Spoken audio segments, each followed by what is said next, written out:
mortal rise through 100 reincarnations. Hey, fanfic family. So glad to see you here again to continue this incredible adventure. As always, kindly remember, this story is 100% fiction, so don't go looking for dimensional portals in your closet. All rights to this fantastic novel belong to the original author. We're just your humble narrators of epic tales. Are you enjoying the fanfic? Show it by subscribing to our YouTube channel and dropping us a like. And if you're impatient for more exclusive content, our Patreon is your happy place. Chapter 101, Return to Oneness, Establishing the Foundation. 50 days have passed since the book's launch, and Baima has just finished the 100th chapter. Key refining, 9-9, perfection and unity. Perhaps this is destiny. In the novel, the protagonist, Zhao Sheng, rises step by step from a mere mortal to a foundation establishment cultivator. In reality, 100 generations of ascension follows a similar path. Starting as a popular online character, it progressed through popularity, new titles, strong recommendations, 6 channels, and finally reached the 3 rivers. In a sense, this book has also reached the foundation establishment stage. After its release, whether this book can forge a perfect foundation is not up to Baima. It depends entirely on your support. I'd like to take this opportunity to express my sincere gratitude to all the readers who have read this book, followed it, and even stuck with it until now. Thank you for your constant encouragement and motivation. Without you, Baima wouldn't have made it this far. This book currently has over 3,000 follow-up views. Baima's goals are foundation establishment, 2,000 subscriptions, and perfect foundation establishment, 3,000 subscriptions. If perfect foundation establishment is achieved, Baima will add a new chapter for every 100 subscriptions. After the release, we'll strive to maintain our top 4 ranking and strive for top 6. Also, one more rule, the leader gets 2 extra chapters. Finally, Baima once said he wanted to embark on the path to ascension, and today is the first step. Please lend Baima a hand, fellow readers. I want to become an immortal. Chapter 102. The script is not written like this. In the dense forest, all 32 members of the Zhao family gathered. As Zhao Sheng entered, everyone's gaze turned to him. Zhao Sheng's face hardened, and he solemnly declared, "The foreplay has begun. Now it's our turn. Let's go." Yes, the crowd roared in agreement, then split into 2 teams, traversing the dense forest and heading straight for the foot of Flame Ridge. With 2 inaudible thuds and screams, the heads of 2 Shen family members guarding the passageway were severed by the red rainbow sword and fell to the ground. The next second, Zhao Jinjin and Zhao Sheng plummeted from the sky, landing at the entrance. Upon landing, Zhao Jinjin immediately turned to Zhao Sheng. Silently, Zhao Sheng pulled a 2nd-level Mother Talisman from his pocket and activated it with his spiritual power. The talisman spontaneously ignited, reducing trash in the blink of an eye. The next moment, the earth suddenly shook violently, and from deep underground, a series of muffled rumbles echoed, like a series of thunderclaps crackling through thick clouds on a thunderstorm. 2 breaths later, a massive, scorching, sour-smelling stream suddenly erupted from the tunnel, brimming with sparks and dust. Boom! Simultaneously, amidst the violent tremors, a long, drawn-out whistle emanated from Flame Ridge. Following the whistle, billowing black smoke erupted from the crater, a massive column rising skyward. Immediately afterwards, a massive burst of red lava erupted from the crater, gushing from the cracks in the rocky massif of Flame Ridge. Instantly, fireworks shot skyward above Flame Ridge, a cloud of black smoke and dust filled the air. The air was scorching, the temperature soaring. Watching this scene, Zhao Jinjian was deeply moved, his eyes filled with shock. He hadn't expected a volcanic eruption to be so devastating. Suddenly, Zhao Sheng warned, "4th Master, it's happening." "Oh," he said, as Zhao Jinjian recovered. Zhao Sheng waved his hand and flicked it, sending 12 red cloud banners flying out in succession, piercing the ground near the tunnel entrance. Zhao Sheng then took out the small Zhaoshan talisman plate. A dazzling aura shone upon it. Neatly arranged upon it were 72 2nd-level water mine talismans, each one a 6-fold addition. The difficulty of drawing a 2nd-level true talisman increases exponentially compared to the 1st level, and even a foundation establishment cultivator could only draw a few in a single day. Over the years, Zhao Sheng had only elevated a limited number of 2nd-level true talismans to the 6-fold realm, and the water mine talisman was one of them. These 72 water mine talismans would reveal to the Shen family's foundation establishment cultivators what a surprise. The two waited for short periods of time. After only 5 or 6 breaths, a rustling sound of clothing could be heard from the passage. However, as they neared the exit, the sound abruptly ceased. Then, an elderly voice rang out from within, "No need to hide. Come out. I've spotted you." Zhao Jinjian was startled and was about to take action when Zhao Sheng suddenly grasped his arm and shook his head slightly. The two had used invisibility and spirit-suppressing talismans and had simultaneously retreated a distance. Common sense would have made it impossible for the Shen family to detect them. There had to be a trick. Sure enough, 2 more probing words were exchanged in the passage. And this time Zhao Jinjian had come to his senses. It turned out the old Shen was just bluffing. The great elder continued to probe, "Hey, if you don't come out, I won't." Before he could even utter the word come, Shen Baiao, bearing a golden armored shield, burst forth like a whirlwind. This was so sudden that even Zhao Sheng was fooled by the great elder's words. However, no matter how cunning the Shen family's schemes were, they couldn't match Zhao Sheng's months of meticulous planning. Seeing Shen Baiao already more than 2 meters away, Zhao Sheng's mind moved, and 12 red cloud banners, without a single breath of wind, instantly erupted into vast, pink mist. The mist quickly expanded and filled an area of 3 to 4 meters. Simultaneously, a crimson rainbow, as swift as a meteor, slashed towards Shen Baiao's head. Shen Baiao's expression changed drastically, and the spiritual shield in his hand suddenly tripled in size, completely obscuring his form and effectively blocking the attack from the crimson sword. However, the sword's strike knocked him back to the ground, landing in the red cloud formation. The red cloud obscured the passage, but it couldn't block out the great elder's voice. "Humph!" He snorted bitterly. "Sure enough, someone is plotting against my Shen family. Who are you?" "My Shen family prides itself on being above board, holding no deep hatred against anyone. Why are you so ruthless?" Meanwhile, Shen Baiao, retreating to the entrance of the passage, his face crimson, his heart simmering with rage. He shouted, "Great elder, they are the Zhao family of Taiwu Mountain. That flying sword is proof of that." Shen Baiao was filled with shame and indignation. How dare they? How could they? This isn't the script. We should be stealing. No, we should be openly avenging the loss of our souls. Zhao Sheng and Zhao Jinjian were unaware of Shen Baiao's complex inner drama. They exchanged a glance, their expressions slightly resigned. Zhao Sheng emerged, extended his hand, and 12 red cloud banners rose from the ground, landing in his hand before being stored in his storage bag. "Oh, my Shen family has no grudge against your Zhao family. Why are you trying to kill us?" The great elder's voice was deep, carried through the red cloud to the 2 men.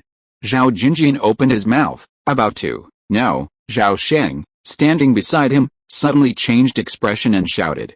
Before he could finish his words, the small Zhao Sheng talisman plate flew out of his hand and shot into the passage. The next moment, Zhao Sheng activated the small Zhao Sheng talisman plate with a thought. Boom boom boom. Zzz. In an instant, the ground shook, lightning flashed, and thunder roared. A massive thunder mound suddenly rose within a 10-foot radius of the passage. Countless blue lightning flashed within the thunder mound, crisscrossing and exuding a terrifying aura of destruction. To avoid being caught in the crossfire, Zhao Sheng pulled Zhao Jinjian back a dozen feet. The power of the 72 water mine talismans activated simultaneously far exceeded Zhao Sheng's expectations. Shen Baiao was trapped, certain death, but the great elder of the Shen family, hidden deep within the passage, was not so certain. Zhao Sheng had hastily activated the water mine talisman because he sensed the Shen family's great elder was stalling for time. Though he couldn't immediately grasp the reason, Zhao Sheng trusted his intuition. Crash! As Zhao Sheng and the others watched the thunder hail wreak unparalleled havoc, the ground suddenly collapsed a dozen feet away. Immediately, a charred, hoary figure soared out of the area, treading on a small crystal sword as it fled at breakneck speed.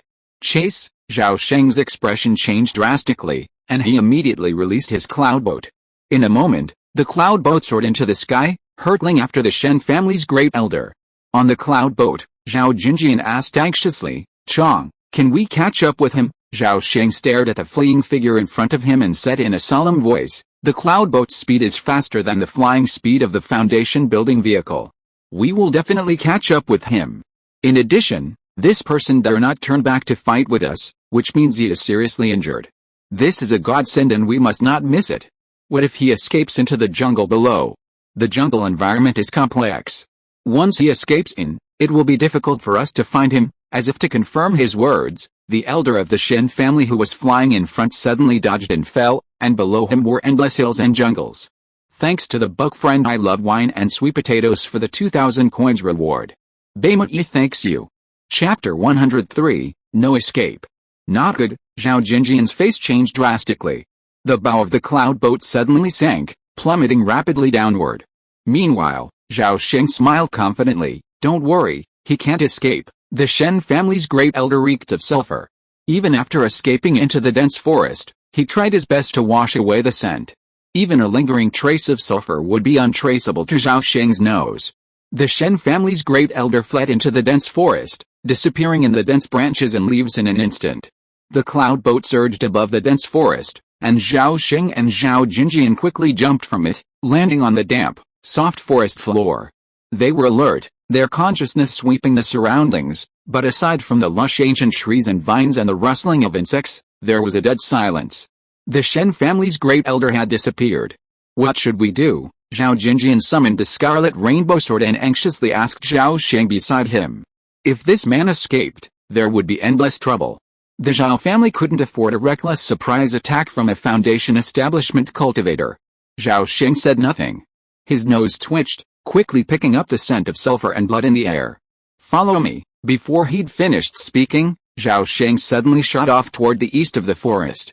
Zhao Jinjian, delighted, hurried in pursuit. Following the lingering scent in the air, Zhao Sheng tracked the path until he soon spotted the fleeing figure of the Shen family's great elder. No matter how the Shen family's great elder concealed himself or attempted to create deceptive tactics, he couldn't escape the pursuit. An hour later, the two parties, one chasing the other, had covered over 300 miles. In a sparsely vegetated valley, the Shen family's great elder abruptly stopped running, turned, and stared coldly at Zhao Sheng and Zhao Jinjian as they pursued him. The great elder didn't even ask why they always managed to catch up with him. Such a pointless question would have been pointless. Zhao Sheng and the other man quickly stopped about 3 feet away, looking cautiously at the severely injured Shen family's great elder. The Shen family's great elder's body was covered in burn marks and scratches, and a large patch of flesh was missing from his waist, its edges jagged, as if it had been bitten off by some giant beast. With a gleam of venom in his eyes, the Shen family's great elder roared, "All right, it seems you really want to kill me. I will fight you to the death." As soon as he finished speaking, a powerful aura erupted from the Shen family's great elder's body. A ball of dark blue spiritual fire suddenly burst forth from his danshan, transforming into a flaming tiger in midair and landing on the ground. As the flaming tiger touched the ground, the surrounding dead branches and leaves instantly burst into flames, adding fuel to the flames. The flaming tiger instantly expanded by 3 times its size, towering like an elephant. Heavenly and earthly spiritual fire. Zhao Sheng's heart trembled. He retreated rapidly. Zhao Jinjian's face paled, and he shouted, "Late Foundation Establishment." He's actually in the late Foundation Establishment stage. Only those in the late Foundation Establishment stage could refine the Heavenly Spirit Fire and store it in the Danshan Key C. Because the Heavenly Spirit Fire has already nurtured spirituality, it's difficult for cultivators to subdue and refine it. The biggest difference between the late Foundation Establishment stage and the early and middle stages of the Foundation Establishment stage isn't the higher level of cultivation, but the initial fusion of spiritual consciousness and spiritual energy, giving rise to the embryonic form of golden core realm mana. While the spiritual energy of the late Foundation Establishment stage doesn't quite reach the level of mana, it's sufficient to refine the spirituality within the spiritual fire and ultimately integrate it into one's own spiritual energy. Therefore, this ball of heavenly spirit fire undoubtedly revealed the true strength of the Shen family's eldest elder. Since he couldn't escape, he might as well fight it out with real weapons. This time, the Shen family had been suddenly ambushed, leaving nearly all of them dead. Even if he escaped, he would return to the family with disgrace and a loss of prestige. If he could kill both of the Zhao family's Foundation Establishment masters, he might be able to obtain 2 spiritual lands, thus ensuring that the Shen family's deaths wouldn't be in vain. A flash of sword light vanished. Zhao Sheng spun abruptly, his head suddenly tilted, a tuft of hair falling slowly from his cheek. Miraculously, He had dodged this long-planned sword strike. Invisible flying sword. Zhao Jinjian looked at the nearby elder in astonishment. Not only him, but even Zhao Sheng, who had escaped the attack, wore a solemn expression. The Shen elder shook his head with regret. He had expected the crystal invisible sword to be a single strike, capable of inflicting heavy damage even if it failed to kill the enemy. Unexpectedly, the Zhao family's young master's reaction was so quick, it was simply beyond common sense.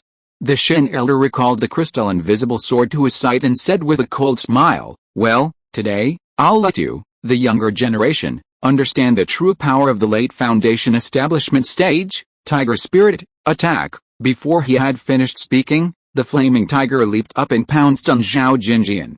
Before he even reached the tiger's mouth, it gaped open, instantly spewing forth a terrifying, poisonous fire that could melt gold and consume bones.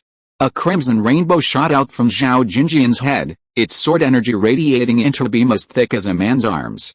It not only shattered the poisonous fire but also slashed directly at the flaming tiger. Elsewhere, Zhao Sheng, observing this, reacted with a thought, and a small, dark seal flew out of his arms. It suddenly expanded to the size of a house and, with the force of a mountain, thundered down upon the Shen family's great elder. Humph! The Shen family's great elder snorted coldly, and a spark suddenly flew from his hand. The spark swelled in the wind, expanding countless times in an instant, transforming into a flaming tree with distinct branches and leaves, forcefully resisting the small Yu seal. At that moment, Zhao Sheng's expression suddenly changed. He inhaled sharply, his body suddenly growing a foot taller, his waist shrinking by 3 inches. The next moment, with a crackling sound, his clothes suddenly ripped open. How is this possible? The great elder's eyes nearly popped out of their sockets in shock. You have to know that the crystal invisible sword is nearly invisible to divine sense. Anyone with a weaker divine sense than his would be completely unable to detect the invisible sword. He would never believe that the Zhao family's young master's divine sense could surpass that of a late-stage Foundation establishment cultivator. Unwilling to give up, the Shen family's great elder launched another surprise attack with a crystal invisible sword, slashing through the air. Well, Zhao Sheng dodged this time with remarkable composure. This time, his expression finally changed, a flicker of panic in his eyes. Once or twice was lucky, but 3 times was no coincidence. Meanwhile, on another battlefield, Zhao Jinjian, wielding the crimson rainbow sword, was locked in a tangle with a giant flaming tiger, unable to escape. The Shen family's great elder's original strategy was to kill the younger of the two first, then the white-haired one. However, his calculated tactics were no match for Zhao Sheng's sleight of hand. He didn't know how the Zhao family's young master had cultivated. Though he was only at the first stage of Foundation establishment, his reactions were as swift as a ghost, as if he could predict the future. A true monster. The great elder finally lost his temper. He had already suffered severe injuries at Flame Ridge, draining most of his spiritual energy. Even his most effective defensive spiritual weapon had been destroyed by that second-level beast. If he couldn't kill these two quickly, he would undoubtedly be the last to die. Boom boom boom. The Shen family's eldest elder waved his hands, and 6 enormous flaming dragons erupted, swooping down upon Zhao Sheng with overwhelming force. Instantly, a raging fire filled a 10-foot radius, threatening to engulf Zhao Sheng. Thanks to book friend Aiden 233 for the 1,000 coin reward. Bamery expresses his gratitude. Chapter 104 What treasure? Zhao Sheng smiled broadly, rubbing his right hand together. The 5 water dragon talismans between his fingers instantly turned to ash. The next moment, 5 water dragons, each as thick as a water tank, appeared out of thin air. In an instant, they merged together, forming a mountain-sized ball of water that protected Zhao Sheng. Hiss! Water and fire collided with a bang, exploding into a vast cloud of scorching mist that instantly filled the entire valley. The rising mist temporarily obscured vision. Then, a gleam flashed in Zhao Sheng's eyes, and his body shot out like a swimming fish, swiftly dashing towards the Shen family's eldest elder. But Zhao Sheng's sudden attack was impossible to conceal from the elder's divine sense. The mist provided the perfect opportunity for a sneak attack from his invisible sword.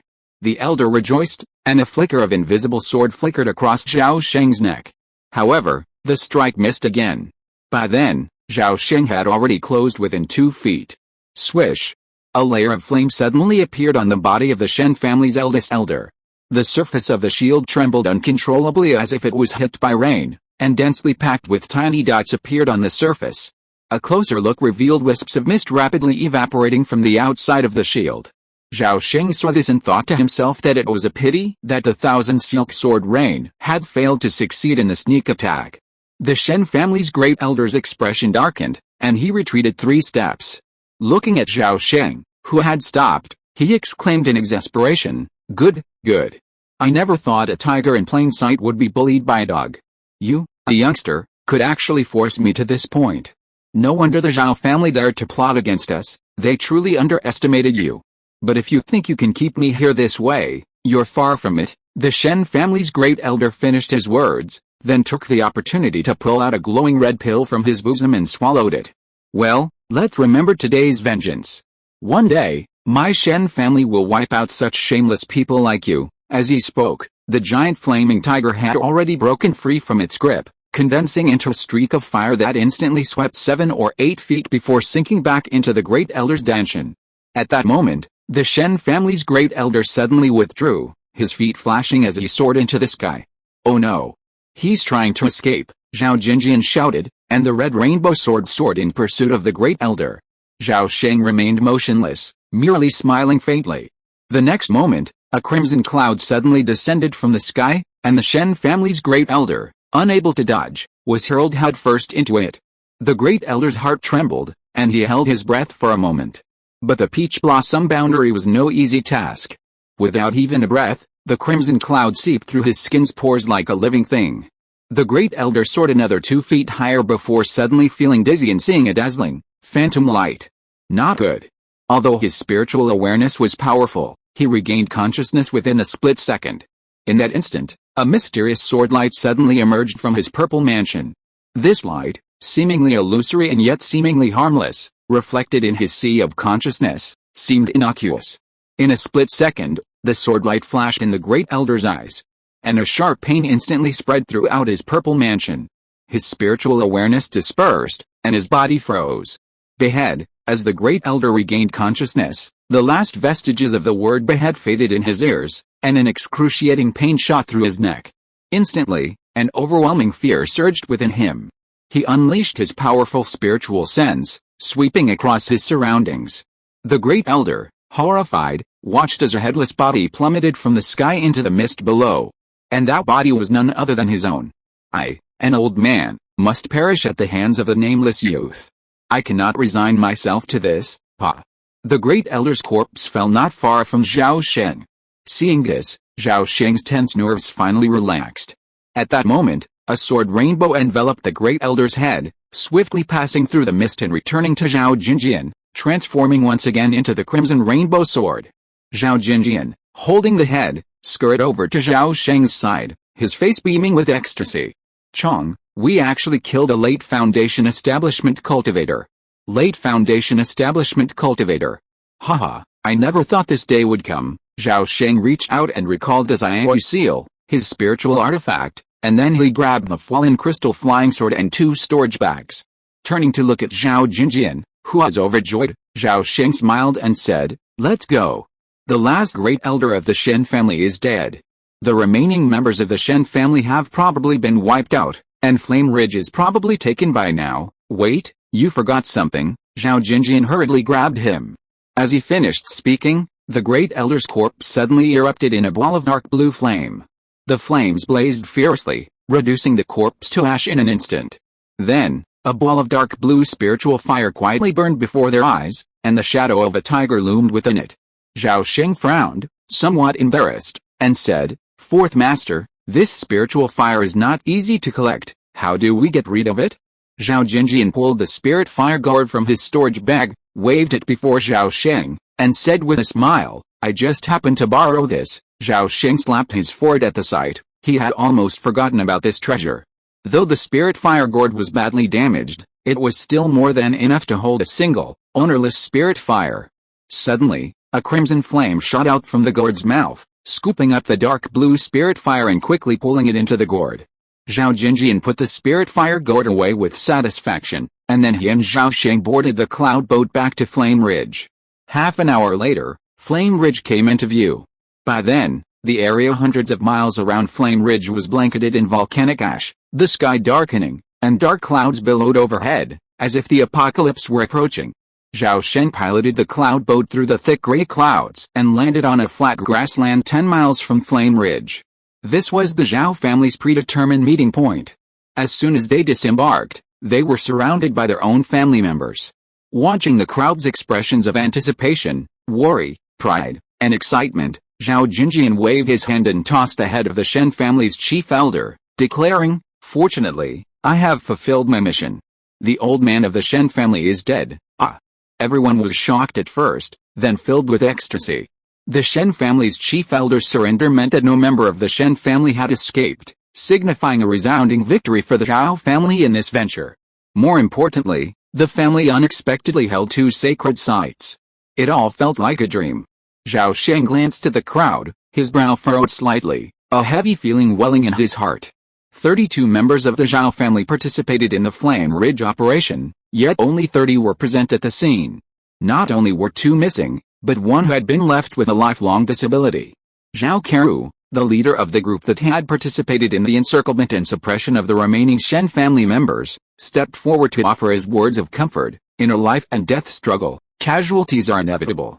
Chong, you did your best. The death of a member of the family is solely due to his lack of skill. Don't be too harsh, Zhao Sheng sighed. Of course I know this truth, but... Alice, let's not talk about this.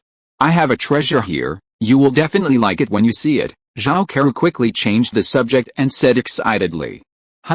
Before Zhao Sheng could speak, Zhao Jinjian came over curiously and asked, what treasure? Thanks to book friend Kang Lei Yu Sheng Ji Feng Wu Yu for the 500 coin reward.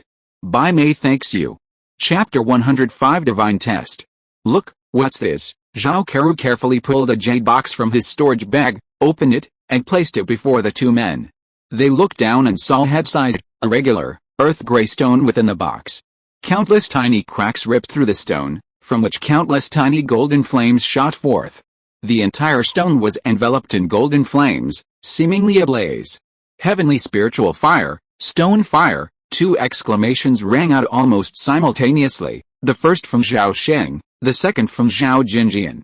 Stone fire is a type of heavenly and earthly spiritual fire, possessing a gentle and peaceful nature and a pure and flawless spirit.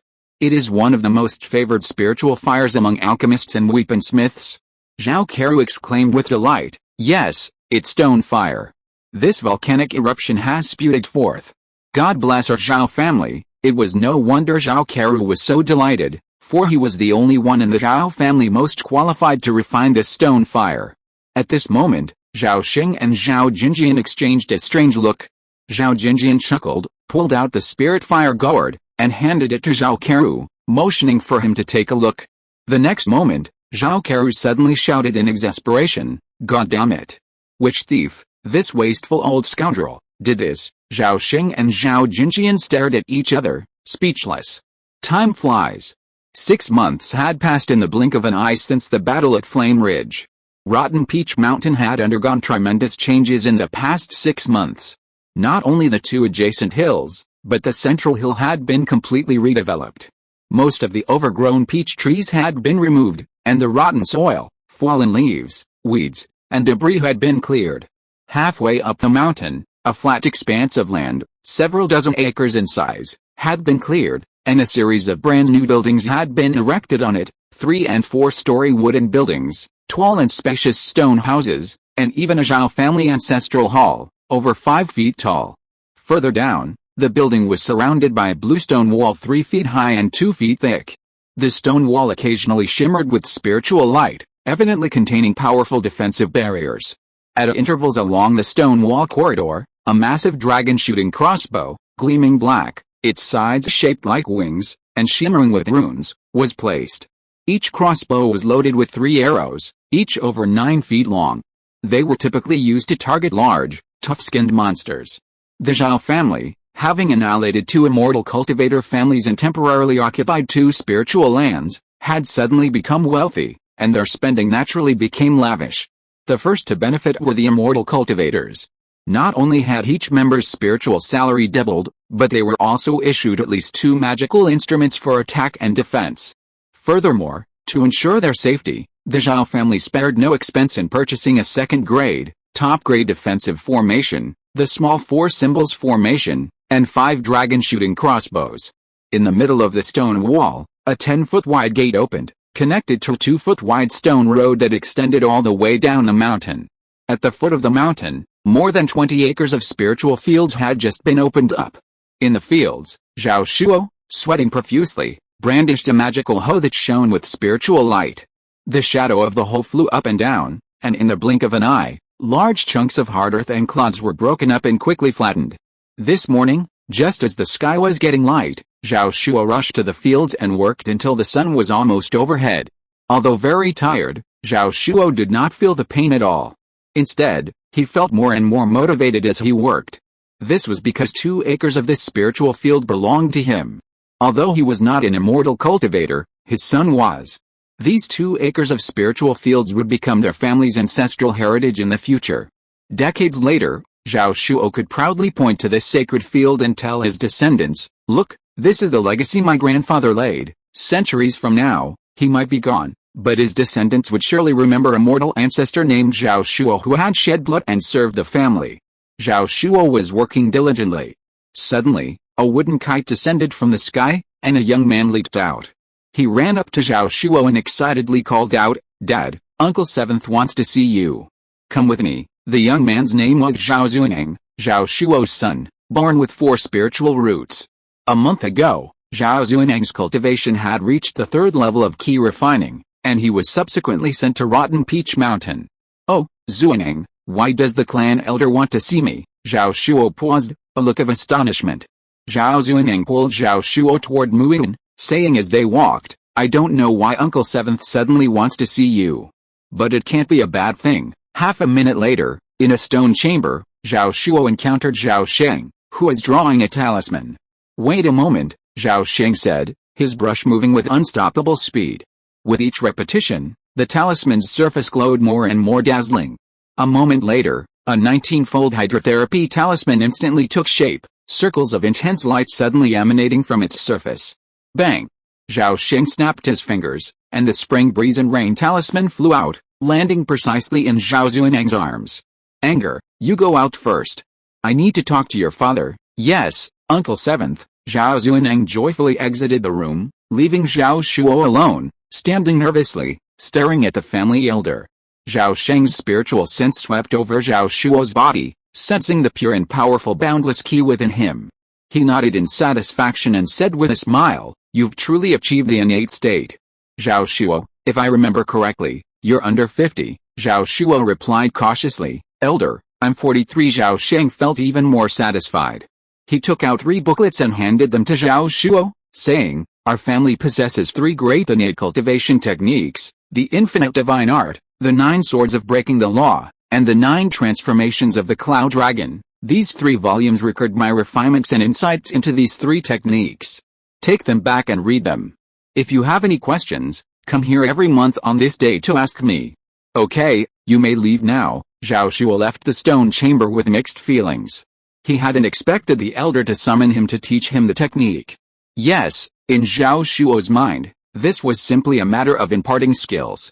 However, there was one thing he couldn't understand: an innate warrior could only threaten cultivators in the early stages of key refining, not foundation establishment cultivators.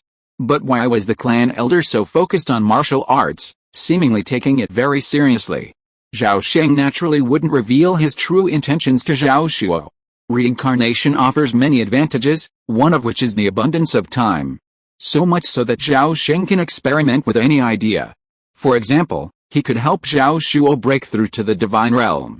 Zhao Sheng couldn't guarantee that he would be reborn as an immortal cultivator in every life. Therefore, whether Zhao Shuo succeeded or failed, it would be a valuable experience for him. Zhao Sheng was also curious, would the lifespan of an innate warrior significantly increase after breaking through to the divine realm? Could this pose a threat to a foundation establishment cultivator? Thanks to fellow reader Shenzhu Shizaozu for the 100 coin tip.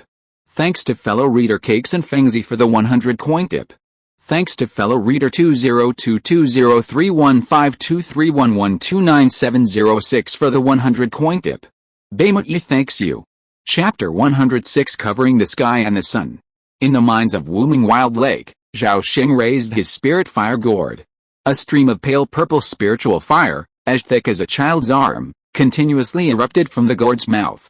Meanwhile, in the air not far from Zhao Sheng, dozens of Zhengjin grains, slowly melting under the constant burning of the spiritual fire, began to show signs of fusion. As time slowly passed, sweat formed on Zhao Sheng's forehead, and his eyes showed a hint of fatigue. But he dared not slack off, striving to maintain a steady output of the spiritual fire. A quarter of an hour later, a bead shimmering with blue light rose and fell within the spiritual fire, spinning and swirling. Zhao Sheng, delighted at this sight, immediately gathered the spiritual fire and summoned the Zhengjin bead to his hand. He then carefully placed it on the spiritual plate at his side, allowing it to cool naturally. The plate now held a Zhengjin bead of the same size. Zhao Zunjing had painstakingly mined for a day, only turned 2 Zhengjin beads. But don't underestimate these few. A single Zhengjin bead could easily fetch hundreds or even thousands of spirit stones. A quarter of an hour later, Zhao Sheng placed the 2 Zhengjin beads in his storage bag, said goodbye to Zhao Zunjing, and left. When Zhao Sheng reappeared, he had already arrived at Flame Ridge. After more than 6 months of eruption, the volcano had released all its fury and gradually cooled, occasionally emitting a wisp of black smoke, but this no longer affected the Zhao family's treasure hunting activities. Active volcanoes like Flame Ridge, located in spiritual veins, always erupt from the Earth's core after each eruption. Most of them are fire and gold, with occasional earth elements. Zhao Sheng hadn't come here to search for treasure, but to check on the progress of the excavation. Remember, Flame Ridge has a subterranean fire vein. To exploit this subterranean fire as quickly as possible, Zhao Keru had volunteered to take charge of the development of Flame Ridge. Zhao Sheng landed at the foot of the mountain, aimed at an open space, and continuously cast several spiritual spells. The clearing suddenly blurred, and then a doorway opened, revealing a dark tunnel beyond. After Zhao Sheng slipped inside, the doorway quickly closed, returning the place to its empty state. A moment later, the doorway opened again, and Zhao Sheng emerged, a look of joy on his face. The tunnel was making promising progress. According to Zhao Keru, the underground fire veins would be opened in at most 2 weeks. Returning to Rotten Peach Mountain, Zhao Sheng listened to reports from his clansmen and, relieved to learn that everything on the mountain was proceeding smoothly, felt relieved. 2 days later, Zhao Sheng stood at the edge of the spiritual fields at the foot of the mountain, gazing at the lush green seedlings of the spiritual grain. Satisfied, he praised Zhao Zunjing and the others nearby, saying, "Excellent. You've put in a lot of effort. I'm not going to accept this compliment from the clan elders. This is what we should do." Zhao Sheng nodded and was about to inspect the next property. Just then, a gust of wind blew, accompanied by wafts of delicate fragrance. Suddenly, a large cloud of pristine white feathers drifted down from the sky, like snowflakes. Zhao Sheng's head and shoulders quickly became covered in white. He reached out to catch a few feathers, slightly surprised, and said, "Huh? The white feather flowers are blooming? So another year has passed. Time flies." "Yes, time flies," Zhao Zunjing echoed. "Huh?" Zhao Sheng waved his hand to brush the feathers off his head and shoulders, then suddenly looked up at the southern sky, a hint of surprise on his face. From afar, a dark line slowly appeared on the southern horizon, then transformed into a sparse black cloud, gradually creeping towards Rotten Peach Mountain. Flutter, flutter. Zhao Sheng soon saw that the so-called black cloud was actually countless birds and beasts. Some of the swiftest flying swallows, hawks, and other falcons had already passed over Rotten Peach Mountain and were desperately fleeing into the distance. Soon, the sky and earth were filled with the sounds of various birdsong and the fluttering of wings, which grew louder and louder, eventually becoming a cacophony of deafening noises. As more and more birds, beasts, and demonic creatures flew overhead, the sunlight, obscured by the countless birds, fell into the sky, darkening as if covered by a dark cloud. Just as panic grew, the birds in the sky suddenly dwindled. As the flocks flew over Rotten Peach Mountain, the sky quickly cleared and sunlight returned to the earth. Everyone breathed a sigh of relief, but Zhao Sheng stared southward, his expression grave. Zhao Sheng, not bothering to inspect his property, quickly returned to Rotten Peach Mountain and immediately issued a recall message. At Flame Ridge, Zhao Keru stared at the tidal wave of birds in shock. Just then, a streak of light flew from afar and landed in his hand. He opened the talisman and saw the words, "Something's happening." Everyone is being summoned to Rotten Peach Mountain. Inside the Zhengjin mine, Zhao Xuanjing gazed at the words return immediately on the talisman with a look of surprise. In the dense forest 100 miles from Rotten Peach Mountain, Zhao Jinjian was slaying a raccoon-headed demon beast when a streak of light flew by. A moment later, a figure shrouded in sword-light soared from the dense forest, circling half a circle before rapidly soaring toward Rotten Peach Mountain. As the sun gradually set in the west, the Zhao clan members outside Rotten Peach Mountain gradually returned. Meanwhile, 2 waves of birds flew across the sky, each larger than the first. During the third wave, a flock of over 20 steel-clawed sparrows suddenly attacked the camp. Fortunately, Zhao Sheng was prepared and, along with his clan members, quickly slaughtered the first-level demonic birds. By this time, everyone realized something was amiss. Once Zhao Jinjian, Zhao Keru, Zhao Xuanjing, and the rest of the clan had returned to Rotten Peach Mountain, Zhao Sheng immediately unleashed the full power of the small 4 symbols formation. A barrier of light quickly rose from the stone wall, and the 4 illusions of earth, water, wind, and fire would occasionally appear on its surface. All the dragon-shooting crossbows were loaded with arrows, their muzzles pointed skyward. Members of the Zhao clan rushed to the wall, ready for battle. Zhao Sheng, Zhao Jinjian, and the others stood atop the wall, looking down at the mountain with varying expressions. After numerous fires, the 10-mile radius surrounding Rotten Peach Mountain had been reduced to a blazing wasteland, devoid of any vegetation. But beyond that, the forests and weeds still grew thickly, a resemblance of uncultivated wilderness. Meanwhile, common animals, wild boars, rabbits, foxes, lizards, fled panic-stricken from the deep forest, rushing headlong toward Rotten Peach Mountain. Their vigilance was now completely lost, their behavior unnatural, as if they were being pursued by countless ferocious beasts. Zhao Jinjian watched a gray-haired hare crash headfirst into a stone wall and asked in surprise, "Chong, what's going on?" Zhao Sheng, watching more and more wild beasts emerge from the mountainside, said gravely, "This is bad. What's happening deep in the wilderness? If this continues, a beast tide is inevitable. Don't worry too much. Maybe it's just a wildfire causing the panic. It will calm down in a few days," Zhao Keru said casually. Beast tides are not uncommon in southern Xinjiang. Every few decades to a century, large and small beast tides occur in the region. Tides can occur for many reasons, most often due to natural disasters like earthquakes and wildfires. However, a few are caused by man-made disasters. Chapter 107 The beast tide arrives, the big monster emerges.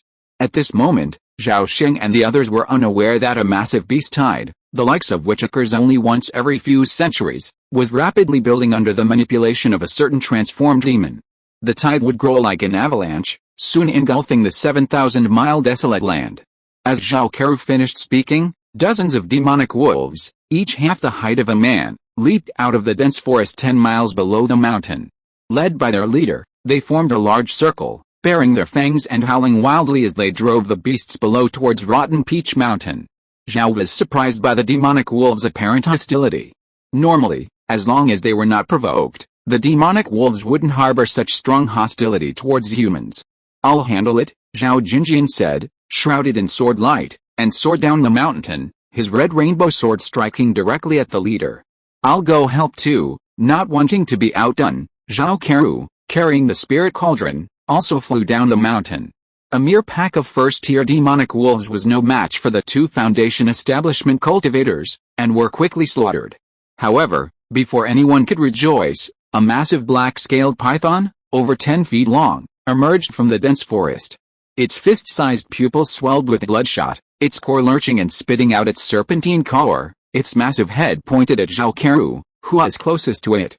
Simultaneously, 2 steel-feathered eagles plummeted from the sky like lightning, pouncing on Zhao Sheng, who stood atop the wall. A split second later, they were deflected by the defensive shield of the small 4 symbols formation. The eagles flapped their wings at an angle and flew away. Suddenly, nearly 100-foot-long azure wind blades swarmed from the sky, instantly crushing the 2 eagles into pulp. These wind blades were part of the small 4 symbols formation's stress response after being attacked. Additionally, depending on the controller's will, it possessed 3 other attack modes: fireballs, ice arrows, and ground spikes. Gazing at the rain of blood, flesh, and bird feathers, the Zhao clan members shuddered. Was a beast tide approaching? As the Zhao family relentlessly slew the attacking demonic beasts and ferocious birds, countless similar scenes unfolded almost simultaneously across the newly conquered territories of the human race. Some forces, like the Zhao family, who had already conquered the spiritual lands and established comprehensive defenses, fared relatively well, avoiding sudden attacks from demonic beasts and other animals. However, those immortal cultivators, still locked in a stalemate, faced a rapidly deteriorating situation. They were attacked from all sides, even under siege by demonic beasts. As the situation intensified, their fate was likely dire. On that same day, from the towering peaks and cliffs of the southern border wilderness, from the barren mountains and swamps infested with poisonous insects and demonic beasts, and from the uninhabited and dangerous areas, thunderous roars and neighings echoed one after another. From within the 1,000-mile Black Forest, a majestic, mountain-like, fourth-rank earth-shaking demonic bear slowly emerged from the forest. Behind it followed hundreds of black-furred demonic bears, ranging in rank from first to second rank. The earth-shaking demonic bear suddenly roared, its head raised. The ground shook, and the earth surged like waves, lifting its massive body as it swiftly surged toward the human settlement 100 miles away. Behind it, a pack of demonic bears, gradually emitting a murderous and bloody aura, followed fiercely. In a swamp somewhere, the waters churned violently, and a vast shadow quickly emerged. The next moment, a massive crocodile head burst from the water, followed by a scaly, mountain-like body, sturdy limbs, and a tail over 10 feet long, terminating in a pale, bone-white hammer the size of a water tank. This giant hammer crocodile has lived for over 1,000 years and has now reached the 6th level, making it the most powerful demonic beast within a radius of thousands of miles. 6 months ago, it was taught a transformation technique by Empress Qianhun, with a condition that when the white feather flowers bloomed, it would lead the tens of thousands of crocodiles from the crocodile swamp out of the mountains and slay every human it encountered. Today was the time for it to fulfill its promise. In the middle of a volcanic region stretching nearly 1,000 miles, a low volcano stood 100 feet tall. Its surface was densely covered with countless holes, and countless fiery red centipedes busily burrowed in and out. Suddenly, a long, drawn-out insect chirp suddenly echoed from the volcano summit. For a moment, the entire mountain fell silent, followed by a faint humming sound from within the mountain itself, which gradually grew louder. Suddenly, streams of crimson insects streamed out from the mountain's holes, converging into a boundless sea of crimson insects below. As thousands of two-winged fire centipedes flapped their wings and took flight, the sea of crimson insects split into crimson torrents. Led by higher-ranking fire centipede leaders, they swooped down frantically in all directions. At that moment, above Fire Centipede Mountain, Huan Yuang stood side by side with an ugly, red-faced man with 8 wings on his back. The Fire Centipede King greedily gazed at Huan Yuang's graceful form, impatiently demanding, "Jin Huan, I've done everything you asked. When will you fulfill your promise?" Huan Yuang smiled coquettishly, saying, "Brother Fire Centipede, you're too impatient. I promised you, and I will definitely do it. It just takes a month or two, you said it yourself. If you don't keep your promise in 2 months, don't blame me for raising the Valley of Flowers," the Fire Centipede King threatened. "Of course I won't let you down, brother," Huan Yuang said with a smile, but a hint of contempt flickered in her eyes. Puff, puff, puff. Zhao Shuo unleashed his sword with lightning speed, streaks of sword light emanating, enveloping a 10-foot radius. Wherever the sword's light touched, wild birds and insects rained down. He didn't bother to observe the outcome of the battle, leaping to his son's side to help him block a pounce from a black-faced owl. "Zuining, can you still hold on?" Zhao Shuo swiftly chopped off a dozen fist-sized, shadowy green beetles with a few swift strikes, then asked his son with concern. "Dad, I'm fine," Zhao Zuining finished, hurling a fireball that incinerated a swarm of poisonous flies. Ever since the demonic wolf had driven the animals to attack Rotten Peach Mountain, the Zhao family had been relentless, killing them until sunset. Throughout this time, they faced wave after wave of attacks. Sometimes, before all the demonic beasts on the ground had been slain, vast clouds of insects suddenly descended from the sky. Within these clouds were countless bizarre and venomous poisonous insects. Often drawn to the bloody scent of Rotten Peach Mountain, they descended recklessly upon it. The insects were weak, a single slap could kill 2, but their numbers were too great. After one was killed, another arose. When your wrists grew weary, you'd often feel the urge to kill more. However, not killing them was necessary, as most of the poisonous insects in southern Xinjiang were venomous, some extremely deadly. Sometimes, an inconspicuous poisonous insect can easily poison a key refining cultivator. Watching the sunset, dusk gradually fell. After Zhao Sheng killed a spotted leopard, he looked up at the cloud of insects that was getting thicker and thicker in the sky. He knew that he couldn't go on like this. Most insects are attracted to light. If this battle drags on until night, the situation will be even more unfavorable for the family. Zhao Sheng quickly flew back to the stone wall and took out the main array disc from the storage bag.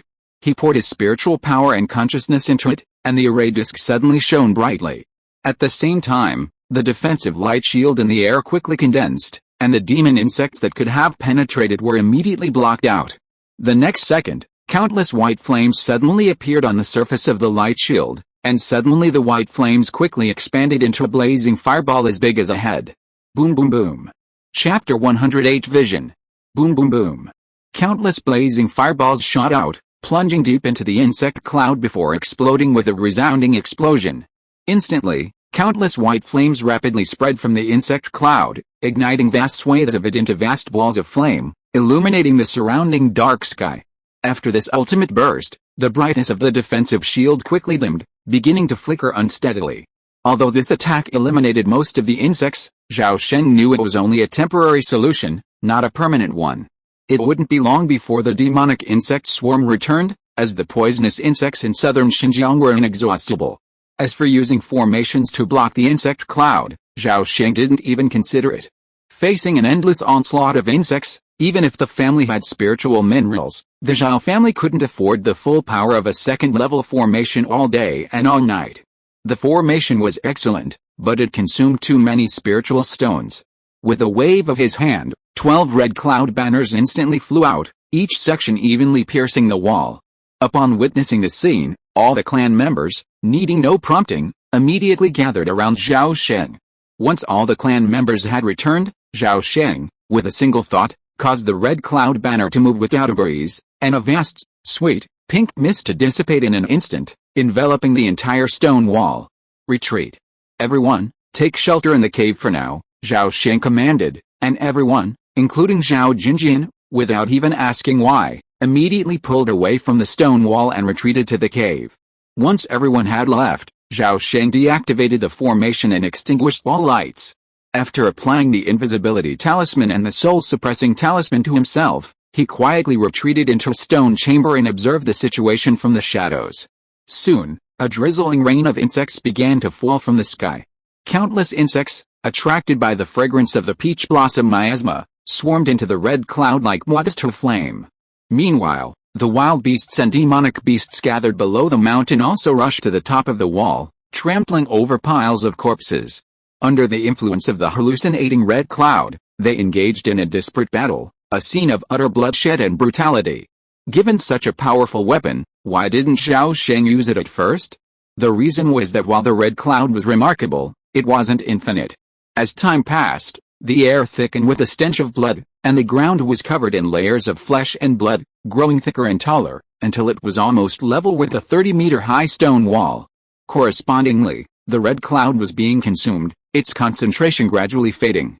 By the middle of the night, the peach blossom miasma had faded to near nothing, losing its hallucinogenic properties. Zhao Sheng quietly recalled the red cloud banner and was heartbroken. Over half the red clouds on the banner had been shattered, leaving only a few petals on each side. It was unknown how long the beast tide would last. After the first day, the banner had already been largely destroyed. It would be tough going forward.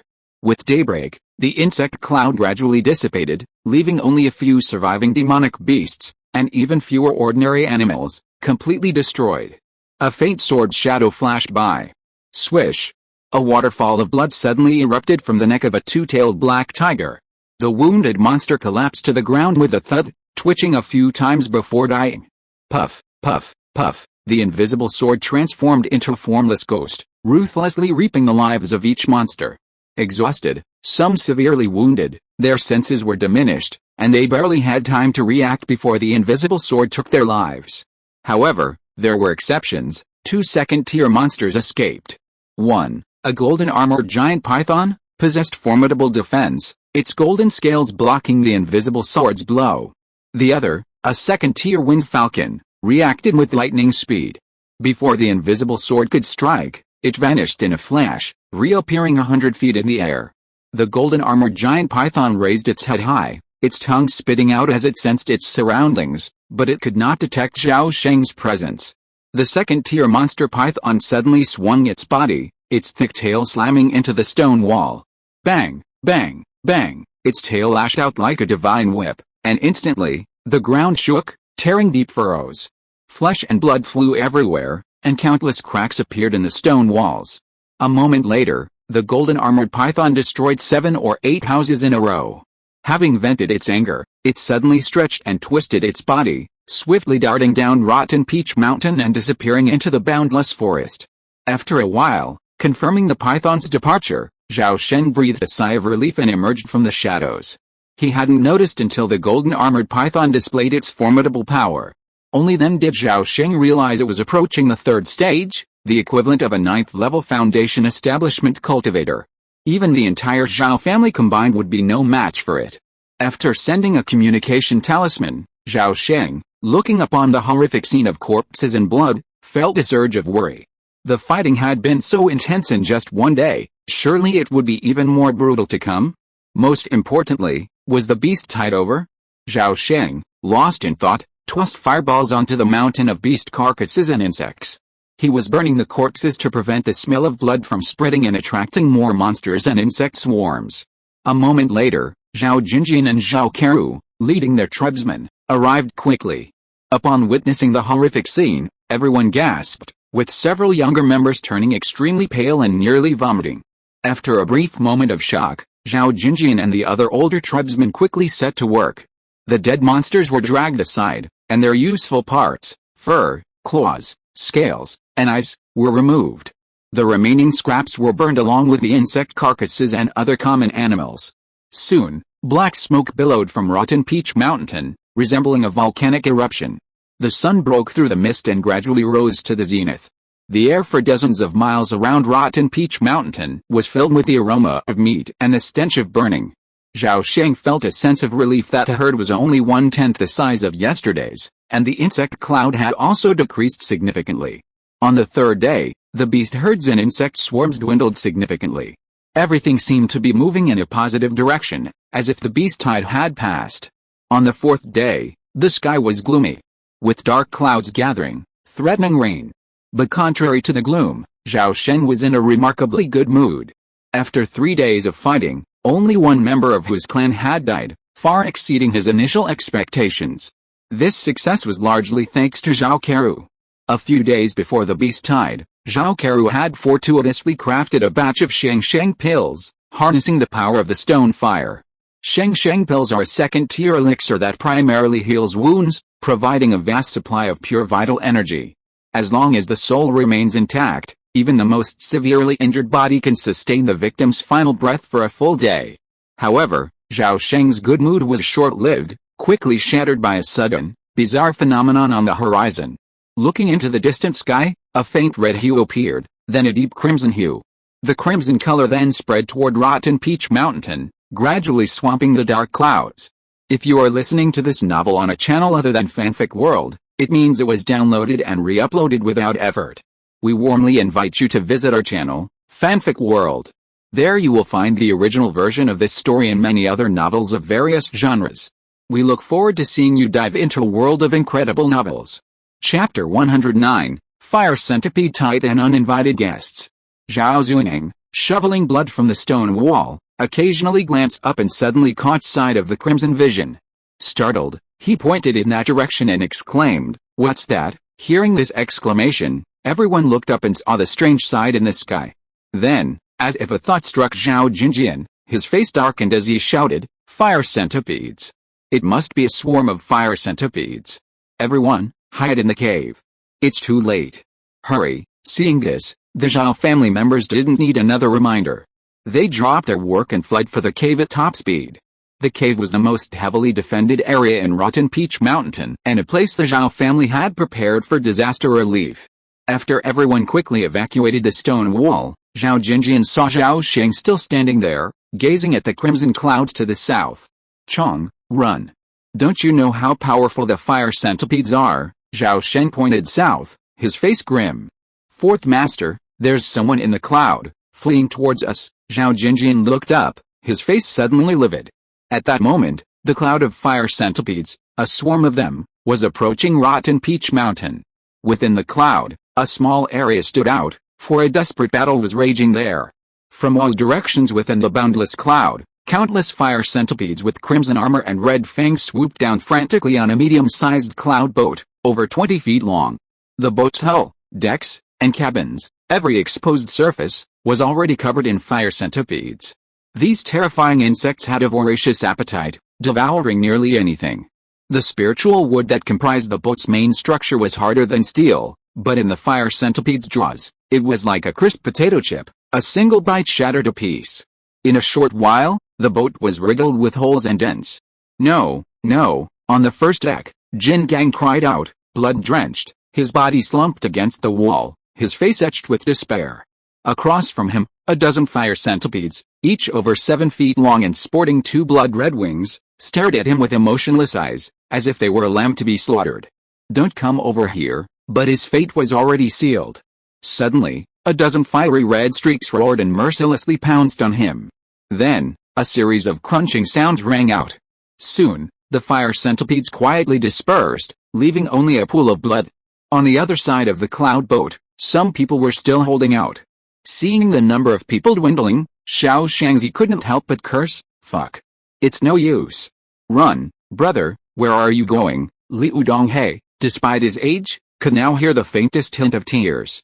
In just half a minute, the cloud boat had been overtaken by the insect swarm, and the original crew of over 30 was now down to only 3. Liu Donghe and Zhao Sheng were sworn brothers, and the last man was a senior Taoist monk. The 3 had never met before, but now, forced by the situation, they were forced to work together to survive.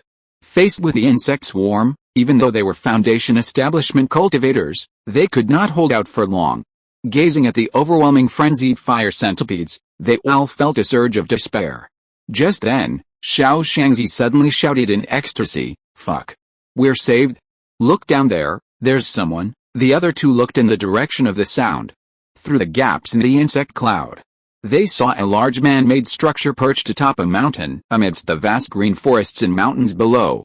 The sight was heartening to the 3, and hope for survival surged in their hearts.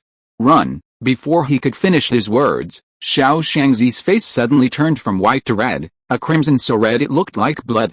He opened his mouth and spat out 3 mouthfuls of blood essence. The blood essence ignited into a ball of blood light, enveloping him. Whoosh! The next second, a streak of blood light swiftly broke through the layers of insect cloud and fled towards Rotten Peach Mountain. Woo! But then, a sharp hissing sound echoed. From the depths of the insect cloud, a massive insect shadow shot out. Fast as lightning, it caught up with the fleeing Zhao Sheng in the blink of an eye, biting him down to the bone.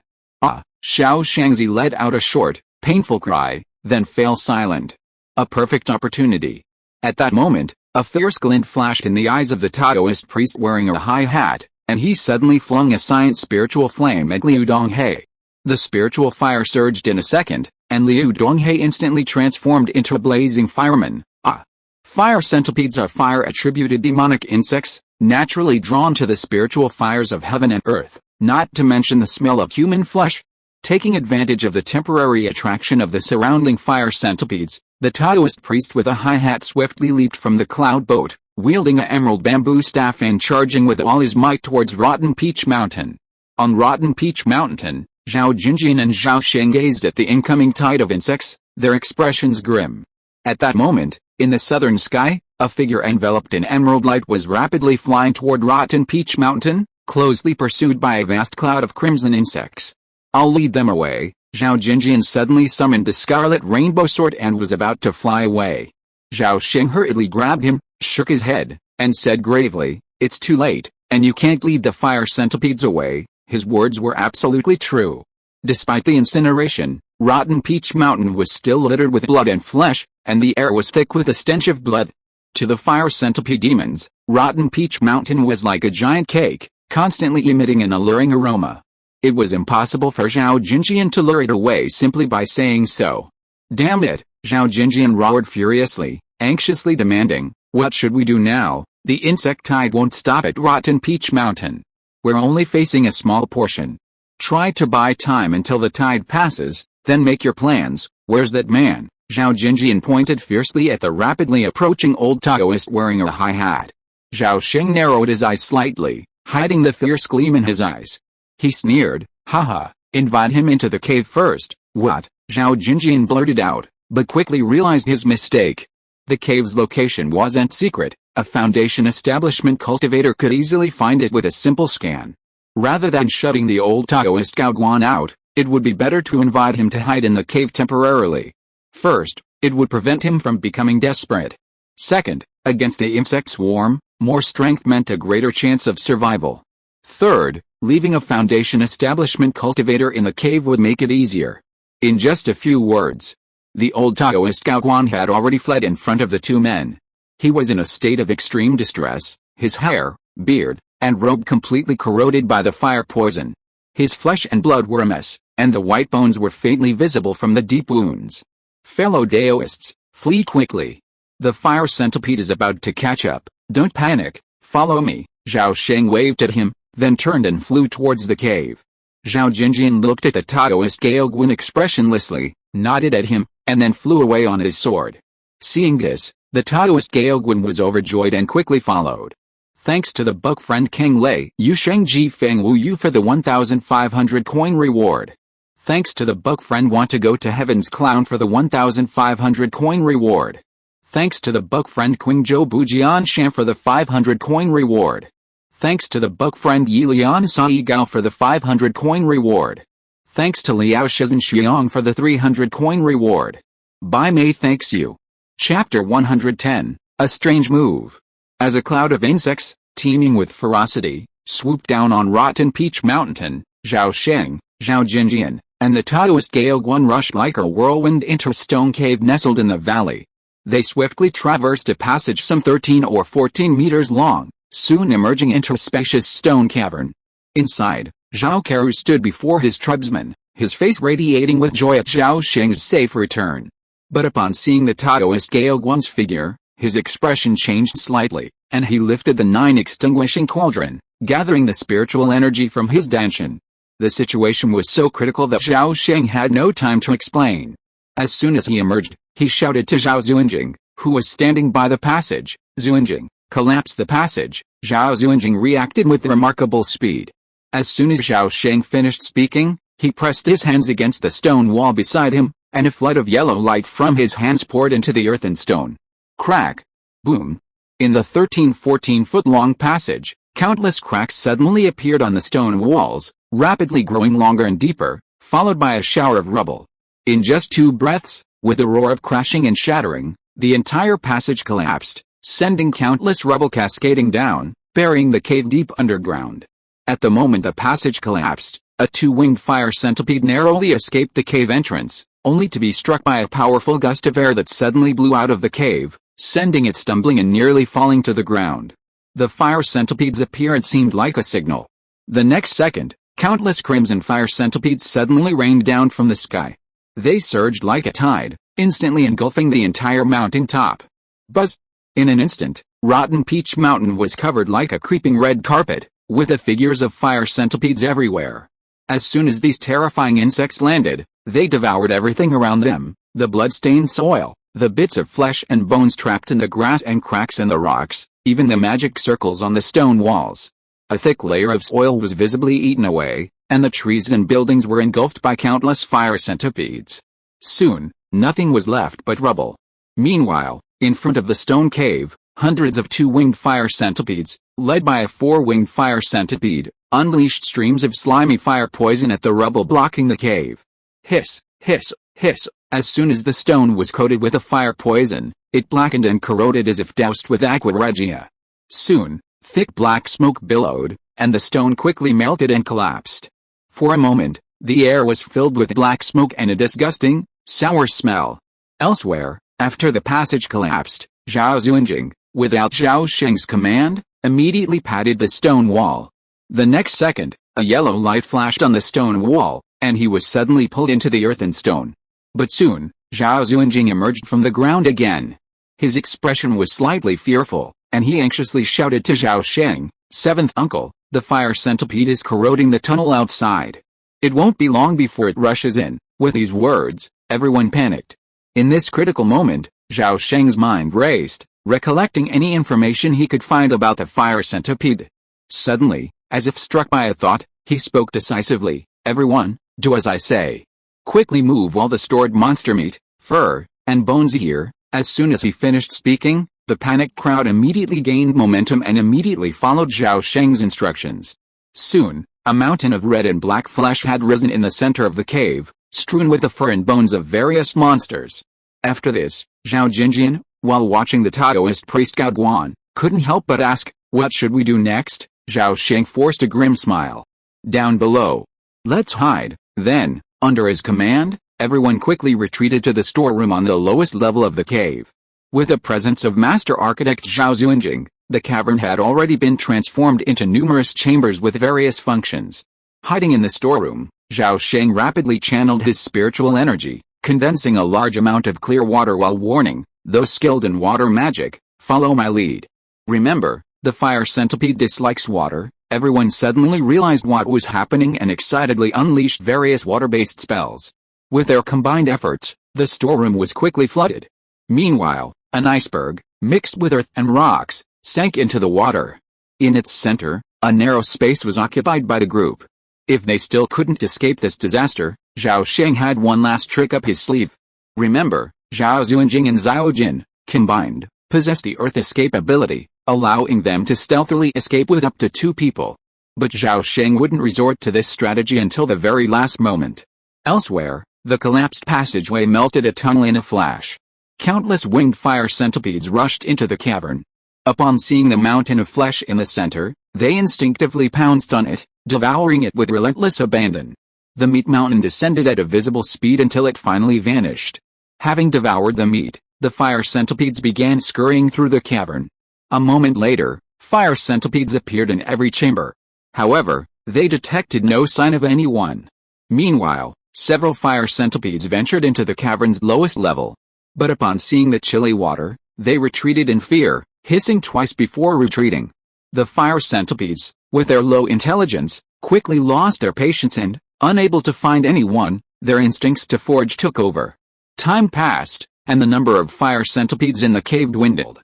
After the last fire centipede had departed, the cave fell silent. After an unknown amount of time, Zhao Xuanjing quietly appeared in the cavern. After a brief stroll, he returned with a look of joy on his face to report the news. A moment later, footsteps echoed through the cavern. A few breaths later, Zhao Sheng, Zhao Jinjian, the Taoist priest Gao Guan, and others emerged from the cavern. The faces of the Zhao clan members following behind them were filled with excitement and thrill. They survived. Upon seeing the passage to the outside world, the Taoist Gaoguan was the most anxious. He quickly stepped forward and rushed to the front of the group, about to rush out. At the critical moment, Zhao Sheng suddenly appeared at the entrance of the passage and stopped him. The Taoist Gaoguan's face changed slightly, and he immediately stopped and looked around, only to find that he was surrounded by 3 Zhao clan foundation building cultivators. "Fellow Taoist Zhao, what do you mean?" The Taoist Gaoguan's expression was very grim. His right hand swept across the storage bag at his waist and swung it forward. Pa pa pa, the sound of heavy objects falling to the ground could be heard. This person instantly had 4 more black wooden tiger puppets, each about 10 feet tall. Each of these 4 black wooden tiger puppets had the combat power of a key refining great perfection. Looking at the wary old Taoist, Zhao Sheng sneered, "Master Shang, you may leave, but give me a satisfactory explanation." "What explanation do you want, fellow Taoist Zhao? I will do what I can. I will remember your life-saving grace and will never forget it." Master Shang gave a wry smile, his face overflowing with gratitude. "Rotten Peach Mountain is completely destroyed because of you. Tell me, how can we make up for our losses?" Zhao Keru finished speaking, swirling the Chiang sword, aiming the tip at Master Shang. If he didn't receive a satisfactory answer, he would strike at any moment. Thanks to fellow book friend Liao Shangxiang for the 100 coin reward. Thanks to fellow book friend Guo Yinglan for the 100 coin reward. Thanks to fellow book friend Frost for the 100 coin reward. Thanks to fellow book friend 20200421221115506 for the 100 coin reward. Baymut thanks you. Chapter 111, If you can't beat me, just cheat. Everyone, if you have something to say, why resort to violence? It's just compensation. I come from the Xuanmu temple, so why worry about not being able to cover your losses? Upon hearing this, old Taoist Shuang's face darkened, but he quickly regained his composure. While offering pleasantries, he secretly formed magical spells with his hands.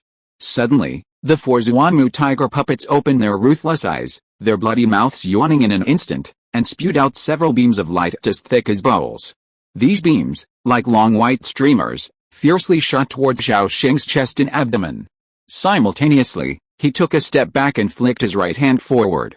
Dozens of black peanut seeds flew out of his sleeve at a rapid speed, rapidly expanding and sprouting in midair. In a blink of an eye, they grew into dozens of thigh-thick, metallic shimmering black thorns. These thorns, as if alive, quickly linked and entwined, falling to the ground to form a high wall of thorns, blocking the path of Zhao Jinjian and his companions. Elsewhere, Zhao Sheng, watching the 4 incoming beams of light, expressionlessly slapped his storage bag, and a small, dark seal suddenly emerged. In the blink of an eye, the spiritual artifact, the small U seal, expanded to the size of a house, blocking not only the entrance to the passage but also the 4 beams of light. Bang, bang, bang. The beams of light slammed fiercely against the seal's surface. The 4 immense impacts shook the seal, but that was all it took, and it quickly stabilized. Meanwhile, Zhao Jinjian, wielding the red rainbow sword, struck the same black thorn 3 times in a row, barely severing it. Sparks flew everywhere, and the thorn was surprisingly harder than steel. Nearby, Zhao Keru, muttering something, reached out and pressed down on the 9 extinguished cauldron. A stream of golden spiritual fire shot out from the cauldron's mouth, landing on the black thorn. Unexpectedly, the thorn was a strange species, unfazed by the spiritual fire. Fall. At that moment, Zhao Sheng's face frosted as he uttered a single, cold word. In the dark stone cave, the small U seal rumbled, carrying with it wind and thunder, bearing down upon the head of the Taoist priest Gao Guan. With a solemn expression, the Taoist priest hastily produced an emerald bamboo staff and tossed it upward. The staff soared above his head, a flash of green light, and in an instant, expanded into a massive pillar, thrusting upward. Zhao Sheng's face darkened, and he fiercely formed a magical incantation with his hands. The small U seal instantly grew another 3 times larger, occupying half the cave, its momentum even more formidable. In an instant, the spiritual weapon mountain seal collided with a pillar. A loud cracking sound echoed, and the pillar, transformed from the emerald bamboo staff, suddenly creaked, as if unable to bear the mountain's weight, and began to fall inch by inch.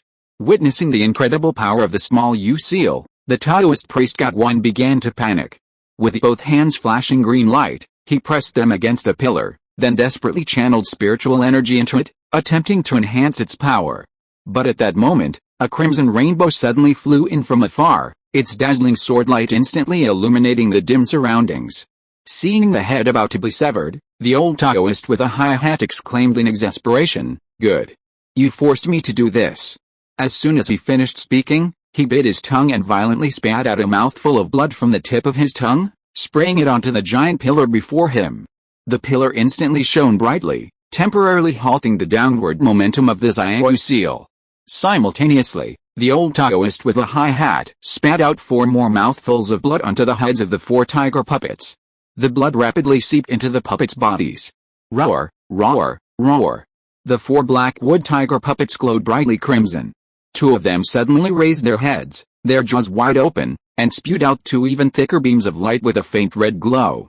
These beams collided with a crimson sword. The other 2 leaped 3 feet, brazenly pouncing upon Zhao Sheng.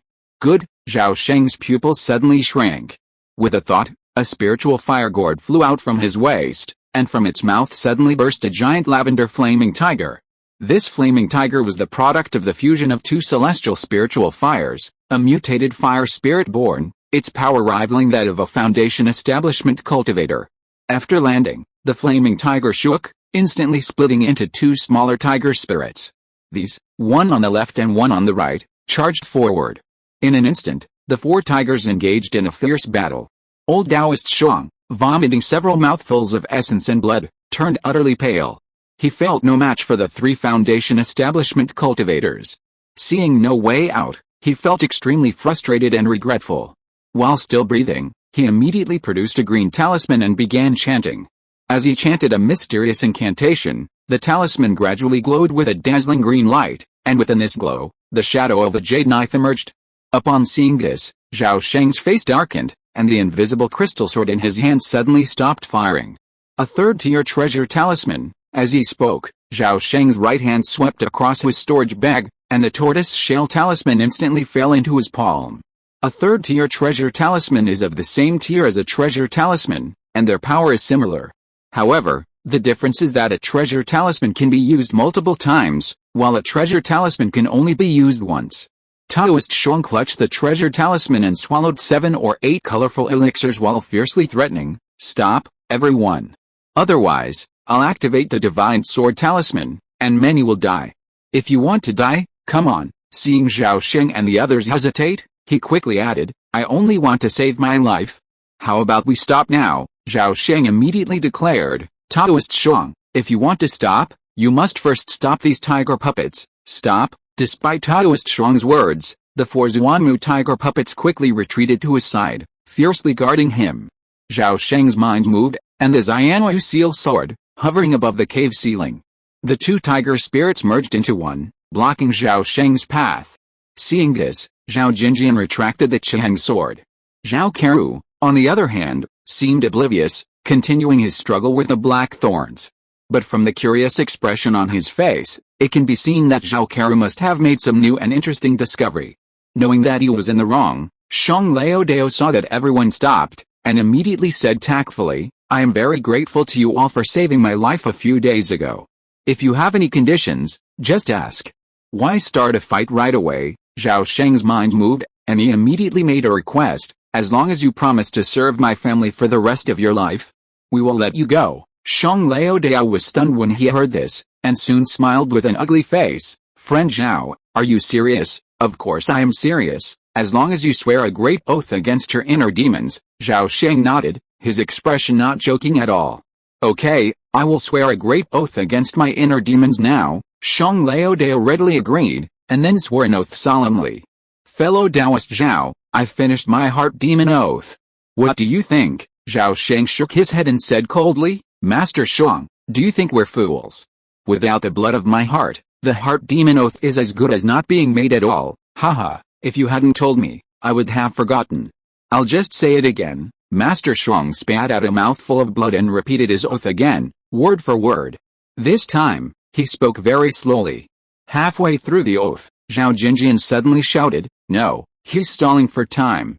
Don't be fooled." As soon as he finished speaking, Master Sheng's expression suddenly darkened. Chapter 112 Samadhi True Fire. HMPH, having his tricks exposed, Sheng Laodao snorted coldly. With a furious roar, a burst of emerald light suddenly erupted from his hand. The emerald light shot straight up to the cave ceiling, a dazzling brilliance.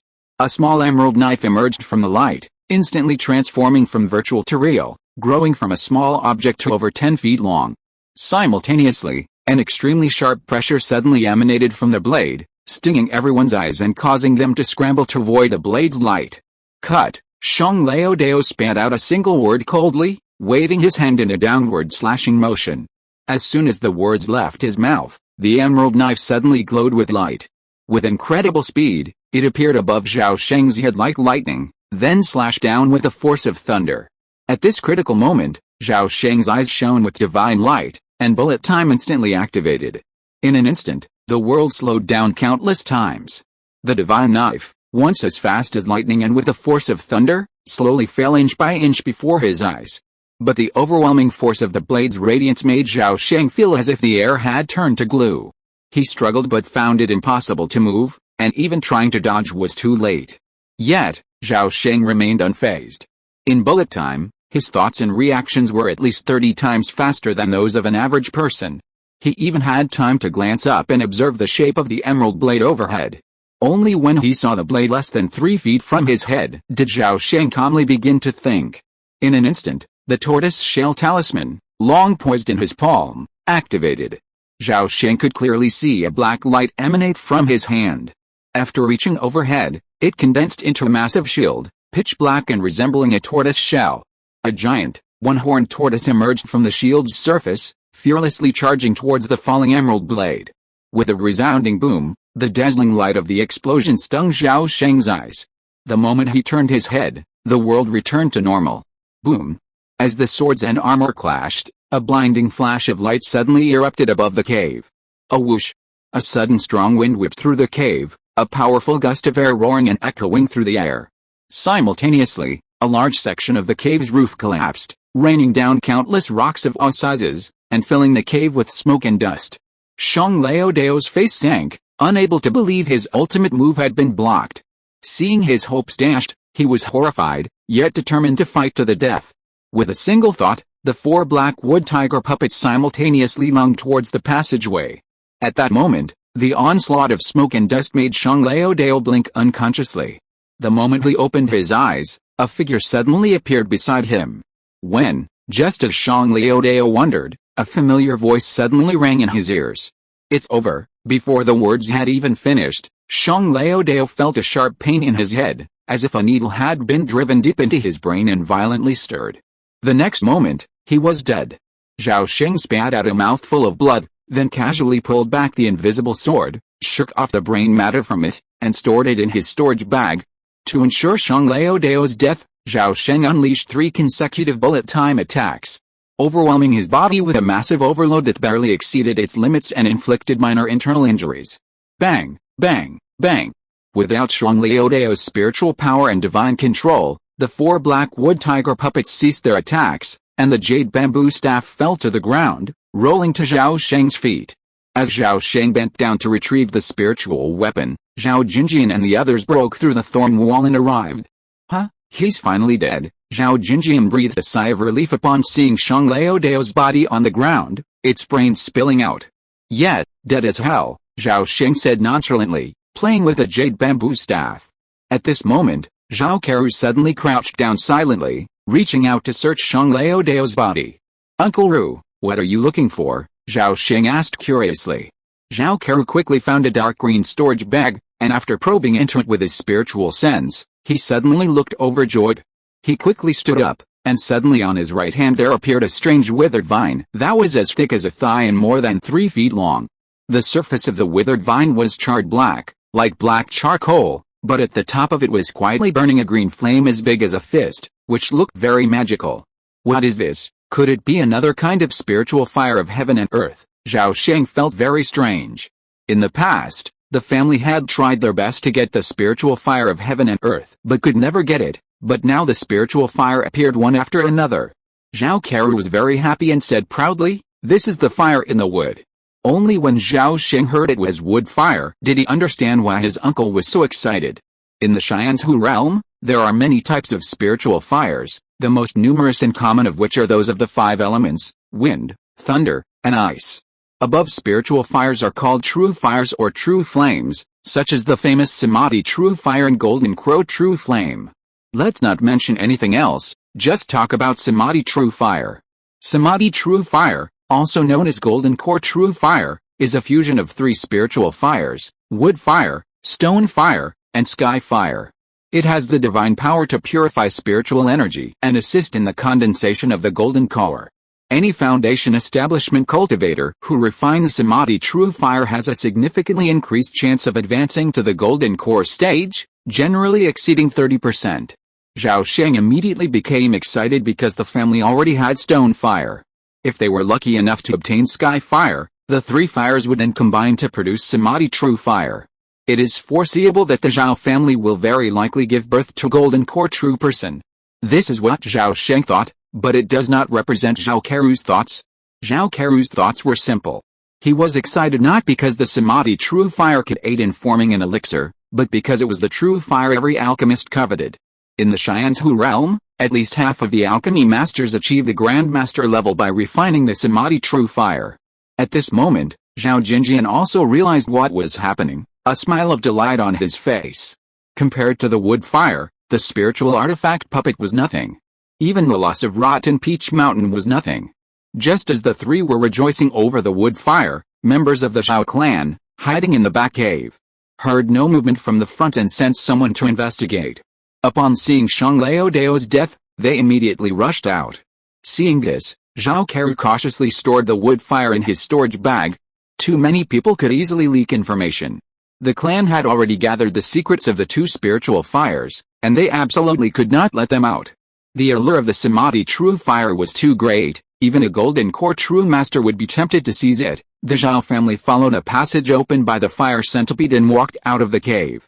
Looking at the devastated hilltop, everyone was stunned. The peach trees were gone, the flowers and plants were gone. Even the wooden building and courtyard that had been built were gone, leaving only a pile of rubble. Zhao Sheng saw that the clan members looked extremely depressed, and couldn't help but comfort them. It's ruined, it's nothing. The most important thing is to be alive. At worst, we can rebuild it again. What Zhao Sheng said was absolutely right. The most important thing is that people are alive. Compared to the losses of the Zhao family, some ordinary foundation-building families who also participated in the land expansion war suffered much more tragically. This beast tide came too strangely and too suddenly.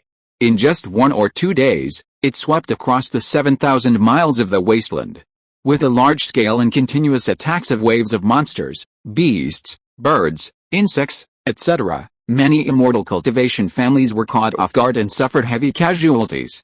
Some families were even unlucky enough to have their entire clan wiped out because their spiritual land happened to be in the path of certain high-level monsters. But when the wasteland was full of war and countless humans were killed and wounded, certain special forces were making countless profits behind the scenes and reaping huge rewards. Whenever a spiritual land was breached by a tide of monsters and beasts, there would always be someone who arrived in time to occupy it. By the time the beast tide was over, at least 1/3 of the newly opened spiritual lands in the wasteland had changed owners. Of course, Zhao Sheng didn't know these things at the time. He only learned some inside information later from the people of the Jie family. Chapter 113 Children and grandchildren have their own blessings. 3 days later, Zhao Shuo hid behind a pile of rubble, carefully observing the movements below and in the sky. When a flock of demonic birds flew over Rotten Peach Mountain and headed north, he dusted himself off, stood up, and was about to turn back toward the cave. Just then, a black speck suddenly appeared on the horizon. Zhao Sheng stopped and looked. The black speck grew larger, soon transforming into a white cloud boat. Seeing the cloud boat rapidly approaching Rotten Peach Mountain, Zhao Shuo grew extremely alert and immediately leaped into the cave to report to the elders. As Zhao Sheng and his tribesmen emerged from the cave, the cloud boat flew over Rotten Peach Mountain and landed smoothly. Then, 2 elders in red robes leaped from the cloud boat.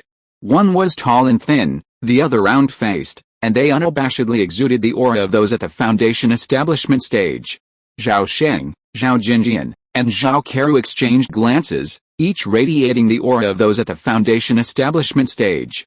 At the same time, Zhao Sheng stepped forward and said with a smile, "So you are fellow Daoists from the Danding sect. I wonder what brings you to Rotten Peach Mountain." The 2 men looked carefully at Zhao Sheng and the others, then looked up at the ruined mountain top with a strange expression. Rotten Peach Mountain? It might as well be called Rotten Tuo Mountain. At this moment, the tall, thin elder of the 2 spoke up. "Well, we too originally thought this place had been destroyed by the beast tide. It seems we were wrong. Goodbye." Wait a minute. Seeing the 2 men turning to leave, Zhao Sheng hurriedly stopped them and asked, "Excuse me, fellow Taoist, what's the situation outside? To be honest, we've been trapped in Rotten Peach Mountain and haven't had any contact with the outside world for a long time." The tall, thin elder turned around and said, "The largest wave of beasts passed 2 days ago, but the aftermath is far from over. As for when the beast tide will end, we too don't know. But it will take at least a month. I hope you can hold out until the beast tide is over. Otherwise, this place will belong to someone else. Goodbye." After watching the 2 men depart on the cloud boat, Zhao Sheng and the other 2 discussed and decided not to rebuild Rotten Peach Mountain for the time being. They would lie low and wait until the beast tide passed. A month later, after 3 consecutive days without seeing a large beast herd, everyone in the Zhao family realized that the beast tide had finally passed. That day, the long-lost laughter finally rang out on Rotten Peach Mountain. A day later, the cloud boat, guided by Zhao Jinjian, roared toward Jiating Market. Zhao Sheng, along with his clansmen, began rebuilding Rotten Peach Mountain. 3 months later, a brand new building appeared on Rotten Peach Mountain, and the spiritual fields beneath the mountain were reclaimed. Seeing Rotten Peach Mountain back on track, Zhao Sheng gradually turned his attention to cultivation. Meanwhile, Zhao Xuanjing secretly returned to the Zhengjin mine, beginning his 8-year career as a miner. A year later, the wasteland was initially settled.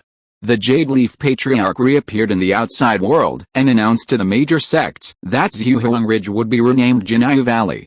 That same year, the Jade Leaf Patriarch and his wife separated from the Jie clan and founded the Wu clan in Jade Leaf Valley. Their sphere of influence encompassing 7,000 miles of the wasteland. Time flew by, and 8 years passed in the blink of an eye. That afternoon, Zhao Xuanjing rushed to the refining talisman hall to hand over the final batch of Zhengjin to Zhao Sheng. Zhao Xuanjing was now over 40 years old, his square face, thick eyebrows, and large eyes clearly bearing the marks of time.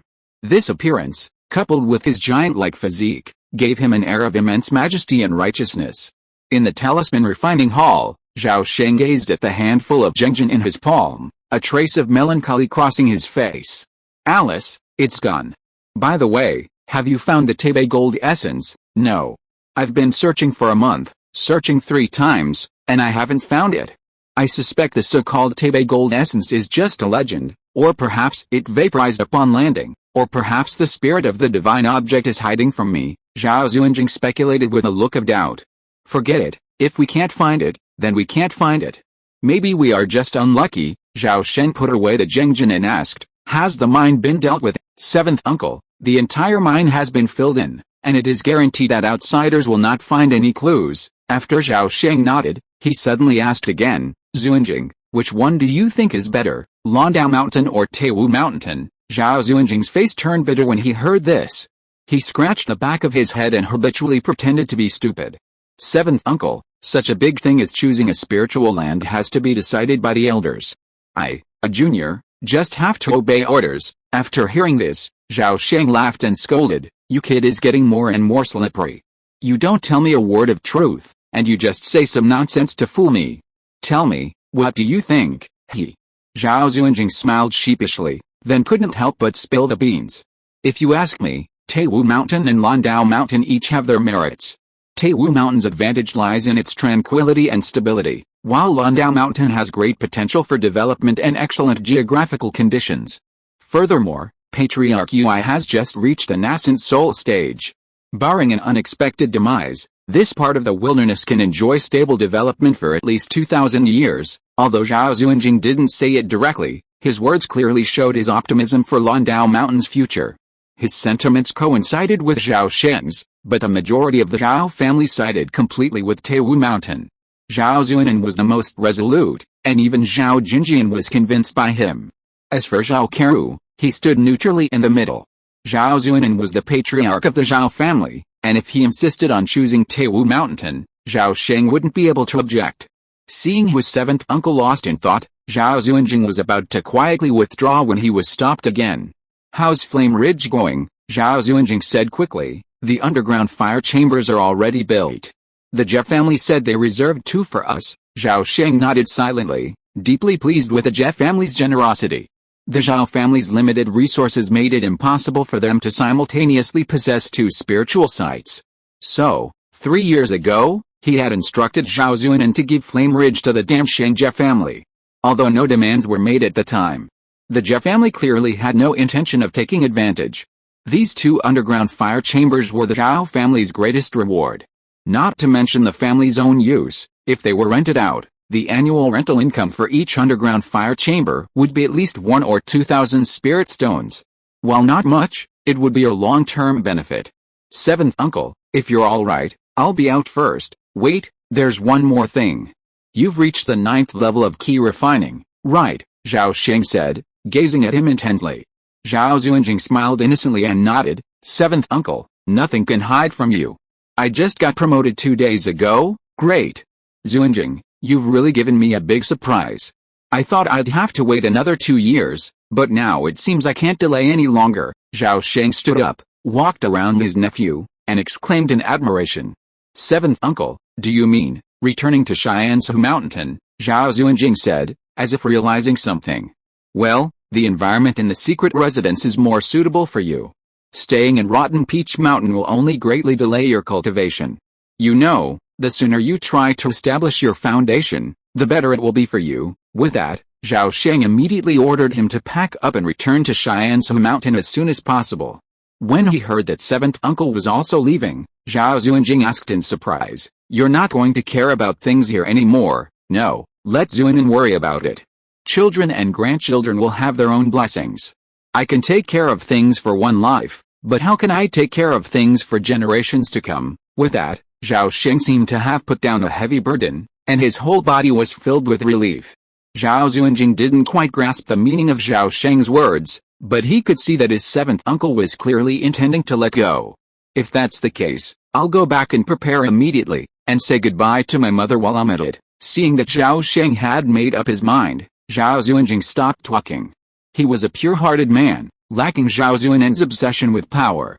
While he favored Rotten Peach Mountain as the family's final settlement, he had no objection if the clan ultimately chose Taiwu Mountain. After all, he held a special position as the leader of the Zhao clan's Anbu. According to ancestral precepts, the Anbu were forbidden from interfering in family affairs. Chapter 114, Guiyun sect has a bright future. A month later, Zhao Sheng and Zhao Jinjian appeared outside Dongshan City. After paying the gate tax, they followed the crowd through the towering city gate and entered. Upon entering, Zhao Sheng heard a chorus of voices. "Soul and blood are immortal, called the mysterious blood. The source of the mysterious blood is called the essence, energy, and spirit, which endures forever and is inexhaustible." Zhao Sheng looked in the direction of the sound, and what he saw startled him. He remembered that near the city gate, there used to be a bustling commercial area, but now it had been razed to the ground, and a square had been built. The square was now filled with people, all dressed in bright red robes, chanting slogans with an expression of utter ecstasy and enthusiasm. Ahead of the crowd stood a high platform, upon which stood a wiry, spirited old man. Zhao Sheng knew this man well. It was Wei Yaoquan, with whom he had traded many times. Zhao Sheng hadn't expected to encounter an old acquaintance so soon after entering Dongshan City. After not seeing him for 10 years, Wei Yaoquan had clearly become more successful, a completely different person. If he was right, he might have joined the forces of Master Guiyun. Zhao Sheng still clearly remembered that 10 years ago, Wei Yaoquan had sold him a copy of blood refining and body tempering technique, a technique that had been created by a disciple of Master Guiyun. Of course, Wei Yaoquan's affairs had nothing to do with him. Curiosity over, Zhao Sheng quickly retracted his gaze, patted Zhao Xuanjing's arm, and gestured, "Stop looking. Let's go." Zhao Xuanjing regained his composure and asked with interest, "Seventh uncle, I remember Dongshan City wasn't like this 10 years ago. Where did this group of people come from? They look quite strange." "What's so strange about that? There are many more bizarre things in the world of immortal cultivation. You've seen too little. After a few decades of training, you'll be used to it." "Seventh uncle, what are we going to do next?" "First, find a place to stay, then sell the monster materials we've accumulated over the years. Then when will we return to our old place?" "No rush. We can return after we buy everything." Just like that, the two of them chatted casually as they slowly disappeared into the crowd. 2 days later, in the reception room of Kewu Pavilion, Zhao Sheng sat with a thin old man. Zhao Sheng took out a gray storage bag, opened the bag, and poured it into the bag. Crash! A pile of scales, furs, horns, claws, and other monster materials landed on the table in front of them, forming a small mountain. "Shopkeeper Chu, please take a look." Zhao Sheng put away his storage bag and looked at him with a smile. Shopkeeper Chu's face lit up at the sight, and he immediately began to expertly sort the monster materials before him. "Well, this is a red antelope horn. It's well preserved and can fetch 50 spirit stones. The fur of a fire-stalked beast can ward off fire, but unfortunately, it has 2 holes in it, which greatly reduces its value. I'll barely fetch 100. Shopkeeper Chu carefully identified the materials and assessed their prices. After about half an hour, all the monster materials had been examined by Shopkeeper Chu.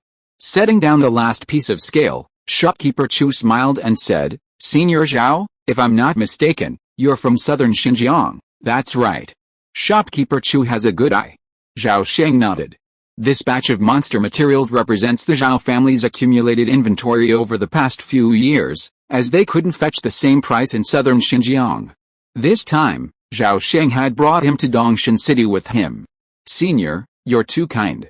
It's not that I have exceptional discernment, but lately, all the large-scale purchases like yours have come from southern Xinjiang, without exception." At this point, shopkeeper Chu suddenly exclaimed, "Patriarch Ui is truly a rare talent." His remarkable feat of successfully opening up a new territory has spread throughout central continent. A whole 7,000 miles of desolate land, a fertile land rich in treasures. If I were a few decades younger, alright, shopkeeper Chu, make an offer, Zhao Sheng interrupted him, seeing him rambling on. Shopkeeper Chu slapped his forehead and apologized profusely, admitting his old foibles had resurfaced. Only after his apology did he offer a price. A total of 23,750 spirit stones. What if all were converted to mid-grade spirit stones? Zhao Sheng asked. Then I can only sell it for 235 mid-grade spirit stones, and the remainder is the difference? Shopkeeper Chu replied swiftly. Okay, that's fair. Let's go with this price. Zhao Sheng did a quick estimate and readily agreed. Please wait a moment, senior. I'll go get the spirit stones. Just as shopkeeper Chu was about to get up and leave, Zhao Sheng stopped him. Wait, I have something to sell. Zhao Sheng pulled 3 half-man-high wooden boxes from his storage bag, opened the lids, and asked shopkeeper Chu to take a look. Upon seeing the contents, shopkeeper Chu sat back down and quickly began to examine them. This is the skin of a second-tier black nightmare python, and the wings of a second-tier wind eagle. Hey, could this be? An hour later, Zhao Sheng left the Kiwu pavilion with his storage bag bulging, while shopkeeper Chu stood at the door, watching him go with great hospitality. After passing through 2 markets, Zhao Sheng walked into the inn where he was staying. Upon entering the inn lobby, he saw Zhao Xuanjing entangled with a young woman in a bright red robe. I told you I won't join the Gian sects, stop pestering me. Zhao Xuanjing was deeply distressed. Seeing Zhao Sheng return, he quickly threw a word to the woman and stepped forward. "Seventh uncle, you're finally back. Well, what's going on?" Zhao Sheng nodded, gesturing behind him. Zhao Xuanjing looked back, his face instantly filled with impatience. Meanwhile, the red-robed woman, relentlessly pursuing him, said, "Fellow Taoist, listen to me. Your physique is far superior to that of an average person, making it ideal for practicing our sex techniques. It would be a shame to waste this gifted body. How many times do you need me to tell you this? I won't join." The red-robed woman's insistence infuriated even the good-tempered Zhao Xuanjing. He couldn't help but unleash the aura of a 9th-level key refining cultivator, his massive, giant form imbued with an oppressive presence. But surprisingly, the red-robed woman showed no fear, her rosy face a look of determination. Seeing this, Zhao Sheng couldn't help but feel a hint of curiosity, so he asked, "Miss, aren't you afraid of my nephew's attack?" "No. As long as he can join the Gian sect, I'll accept even if I'm beaten to death," the red-robed woman said resolutely. Her words only intensified Zhao Sheng's curiosity. Why are you so determined to get him to join the Gian sect? Is there something in it for you? Yes, the red-robed woman was straightforward, admitting, if he joins the Gian sect, I'll be his guide. The higher his status in the sect, the more merit I'll gain. Although he didn't know what merit meant, Zhao Sheng had already seen through the Gian sect's tactics. Creating a pyramid scheme in the world of immortal cultivation, what a talent. I wonder who came up with this tactic. Could it be Master Gian? Zhao Sheng was wondering. At this moment, the red-robed woman's eyes lit up, and she suddenly stared at him. "Senior, why don't you join the Gian sect? Although our sect is newly established, it is extremely powerful. We have tens of thousands of disciples, and nearly 100 of them are in the foundation building stage. The most important thing is that we have the nascent soul patriarch in charge." Zhao Sheng was shocked and asked, "Nascent soul patriarch? Could it be that true man Gian has already been promoted to the nascent soul stage?" The red-robed woman said proudly, "Yes, Patriarch Gian successfully promoted to the nascent soul stage 5 years ago. That's why Gian sect has a bright future. You should join quickly. If you are too late, you will lose this great opportunity, haha." Chapter 115 What is the use of this Dragon Ball?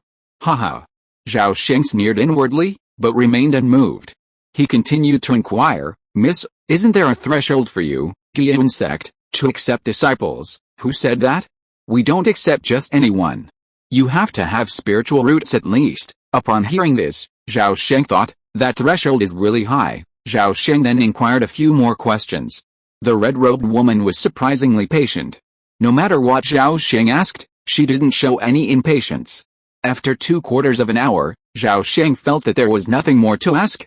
So he secretly used a magic spell to bewitch the red-robed woman, stuffed 10 spirit stones into her hands, and coaxed her out.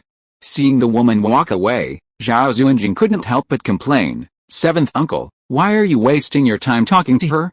Just send her away early." The Guiyun sect has a large following in Dongshan City, and they have the support of the nascent Soul Patriarch. It wouldn't hurt to find out more about their situation, Zhao Sheng explained, then pulled out a spirit stone storage bag and handed it to Zhao Xuanjing, saying, "Here are 10,000 spirit stones. Take them, thank you, seventh uncle. My earth-shaking pestle isn't working well. Now I can finally get a new one," Zhao Xuanjing exclaimed with joy. 3 days later, the Zhao clan's secret mansion on Shiansu Mountain finally welcomed its new owner. Passing through the illusion array, Zhao Sheng stepped onto the slope, and the first thing he saw was the revived spirit peach tree. 10 years later, the tree hadn't changed much. Its branches were still twisted and tall, like an umbrella. But its leaves were even greener. Spiritual light streamed from beneath the tree, clouds and mist swirled, and a rich aura of watery spirits filled the air. Perhaps nourished by the spiritual energy of the water, the medicinal herbs in the herb field seemed more vibrant than they had been 10 years ago, each one growing at a remarkable pace. Zhao Xuanjing entered and immediately released Xiaojin. Xiaojin quickly sensed the familiar surroundings, its body thrashing excitedly on the ground like a giant python. Zhao Xuanjing patted Xiaojin's head. Man and insect were so connected they needed no reminders. Then, Zhao Xuanjing, carrying Xiaojin, hurried into the cave with an excited look on his face. Seeing this, Zhao Sheng suddenly realized something, his face changing, and he shouted, "Wait!" Bang! Almost instantly, a loud noise erupted from the cave. Zhao Xuanjing emerged from the cave, clutching his forehead and grinning. "I forgot to tell you, I've set up a second-order stone wall formation in the passage," Zhao Sheng explained, a little embarrassed. After this brief interlude, the two settled down in the secret mansion. Life in the secret residence was simple and pure. Zhao Xuanjing practiced arduously in seclusion in the mountain dragon cave, striving to quickly reach the great perfection of key refining. Zhao Sheng, on the other hand, enjoyed a more leisurely life. In this life, he had no hope of reaching the golden core stage. Therefore, he naturally didn't focus entirely on cultivation. Instead, he devoted most of his energy to talismans, with the remainder devoted to elixirs, instruments, formations, spells, and other aspects of the myriad arts of cultivation. This was all to accumulate knowledge, experience, and insights for his next life. A month later, under the spiritual peach tree, the mist was sparse. Zhao Sheng sat cross-legged beneath the tree. Suddenly, he opened his eyes and sighed. After a month of cultivation, the spiritual energy surrounding the spiritual peach tree had long since dwindled. At the same time, Zhao Sheng had finally determined that after reaching the second level of foundation establishment, the spiritual energy here was no longer sufficient to support his continued cultivation. He now faced two choices: use elixirs and spirit stones to aid his cultivation, or seek a location with richer spiritual energy. Zhao Sheng pondered for a moment, then stood up and walked into the cave. He passed through a long passage, turned into a tunnel, and walked another 2 or 3 miles. Everywhere he passed, he saw stone chambers and large caves, filled with various tables, chairs, and benches carved from stone. These were Zhao Xuanjing's masterpieces, but that wasn't all. As Zhao Sheng entered the mountain dragon caverns, he was greeted by an even more astonishing scene. Zhao Xuanjing had carved 4 caves into the surrounding rock walls, each housing a vast complex of stone buildings of varying sizes and styles. Zhao Sheng had seen enough and wasn't surprised at all. Entering the caverns, he soon spotted Zhao Xuanjing standing before the remains of a mountain dragon. As he approached, his gaze suddenly fixed. Zhao Xuanjing stared intently at the deep pit before him, seemingly unaware of his presence. Xiaojin's massive body writhed and twisted in the pit, scraping against the walls and devouring the fallen fragments of the mountain dragon. Zhao Sheng was filled with both surprise and delight at this sight. He knew Xiaojin was undergoing a transformation. If successful, he would advance to the second stage. If he failed, he wouldn't die, but would divide and multiply. This meant that Xiaojin's potential was limited, and it was impossible for him to condense his true blood and return to his ancestral form. A day later, Zhao Sheng and Zhao Zunjing remained motionless, watching silently from the side. Meanwhile, Zhao Jin's transformation had reached its final stage.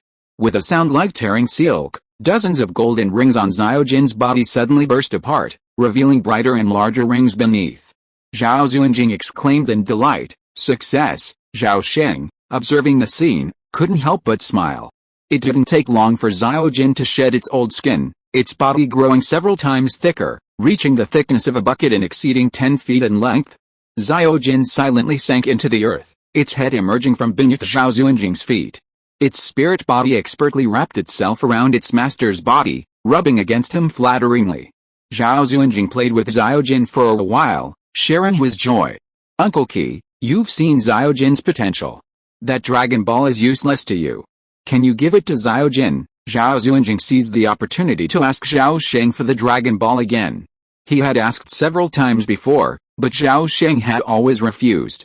This time, "I still have a great use for that Dragon Ball.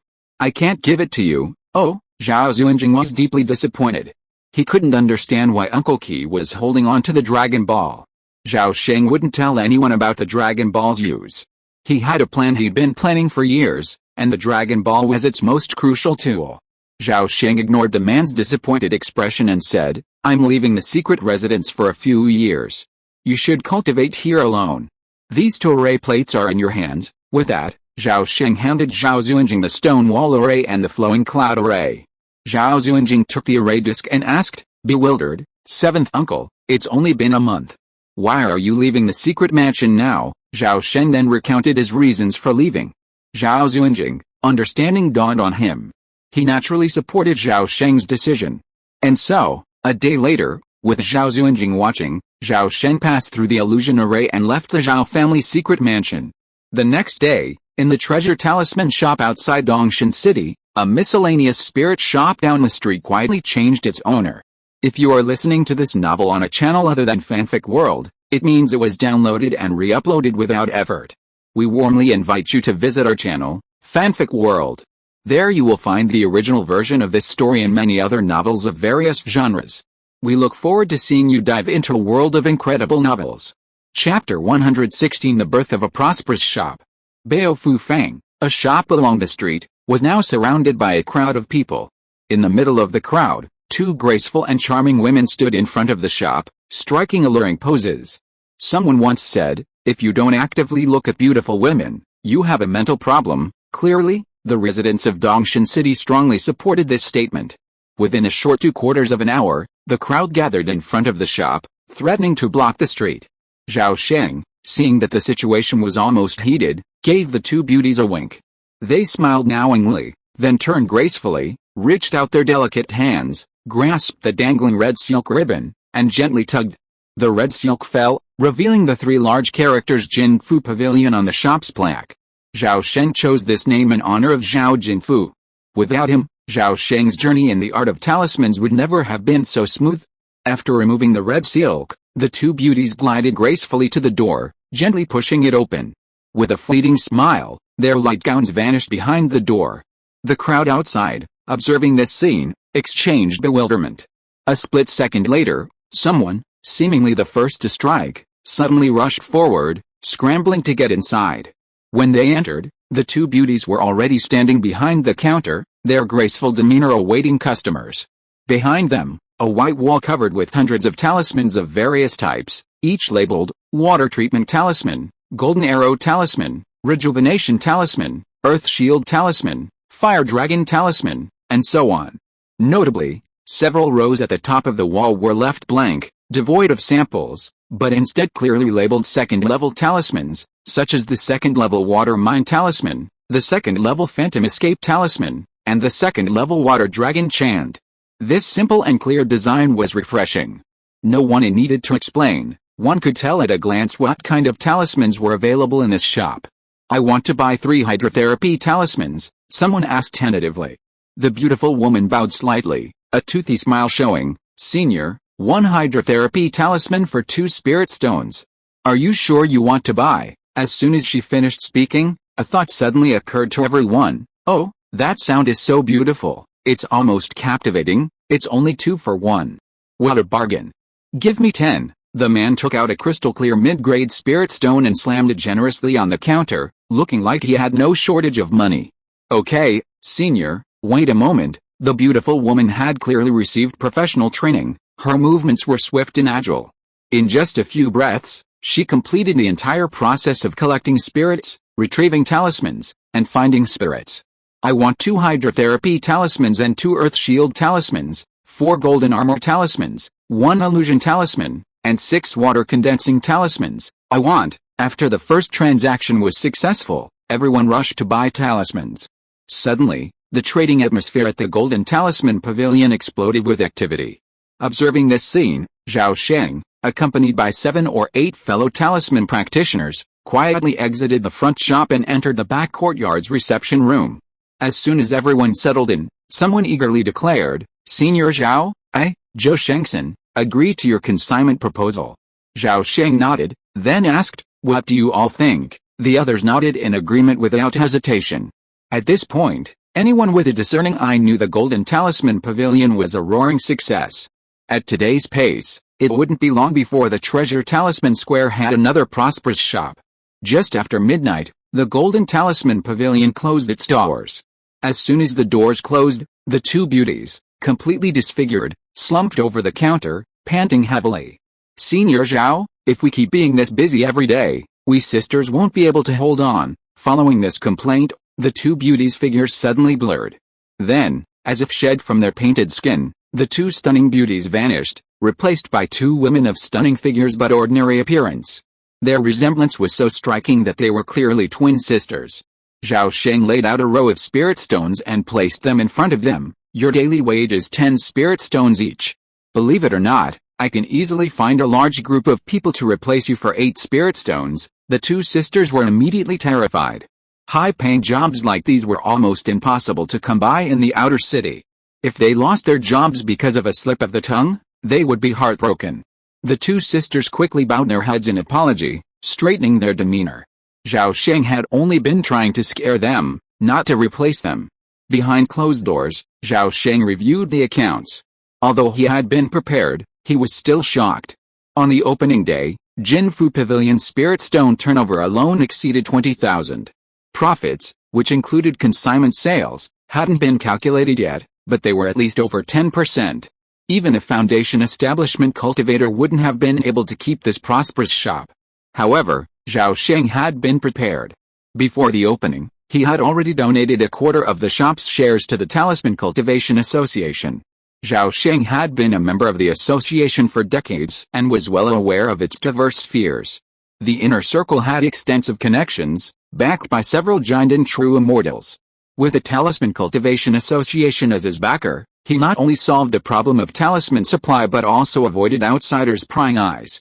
Most importantly, he gained access to the inner circle. From then on, even more books and classics on the Dao of Talismans were finally accessible to him within the inner circle. Zhao Sheng's move wasn't just a win-win, it was a huge win. The next day, the Golden Talisman Pavilion continued its opening day success. On the 3rd day, the crowds dropped slightly, but the customers were still packed. The Golden Talisman Pavilion was a huge hit. As the owner of the Golden Talisman Pavilion, Zhao Sheng gradually gained a reputation in Dongshan City, at least among the Foundation establishment cultivators. Soon, invitations began to arrive from more secretive circles within Dongshan City. Zhao Sheng readily accepted. In less than a month, Zhao Sheng's social circle expanded rapidly, opening him up to new avenues. Zhao Sheng, with his skills and experience, had a knack for navigating any circle. Consequently, he was quickly accepted into even more circles. 2 weeks later, Zhao Sheng, through connections, rented a cave dwelling for cultivation. A month after that, a friend led him to Dongshan City's underground black market for the first time. From then on, he became a regular. 6 months later, the 3rd floor of the Shuhei building within Dongshan City's inner city was open to him. A year later, a major event occurred in Dongshan City. The Guiyan Patriarch announced his departure from Dongshan City and officially founded the Guiyan sect 1,000 miles away on Moi Mountain. Upon founding the sect, he opened its gates to all, offering instruction to all, and anyone with a spiritual root was welcome to join. Suddenly, countless down-and-out cultivators spread the word, calling on their friends to join the Gyun sect. 2 months later, Zhao Sheng heard someone jokingly mention at a gathering of foundation-building monks that the Gyun sect had more than 50,000 disciples, and was therefore jokingly called the largest sect in Central Continent. Chapter 117, Forgery is a Skill. At the Golden Talisman Pavilion, at 3 p.m. that day, Mei San entered the shop stealthily.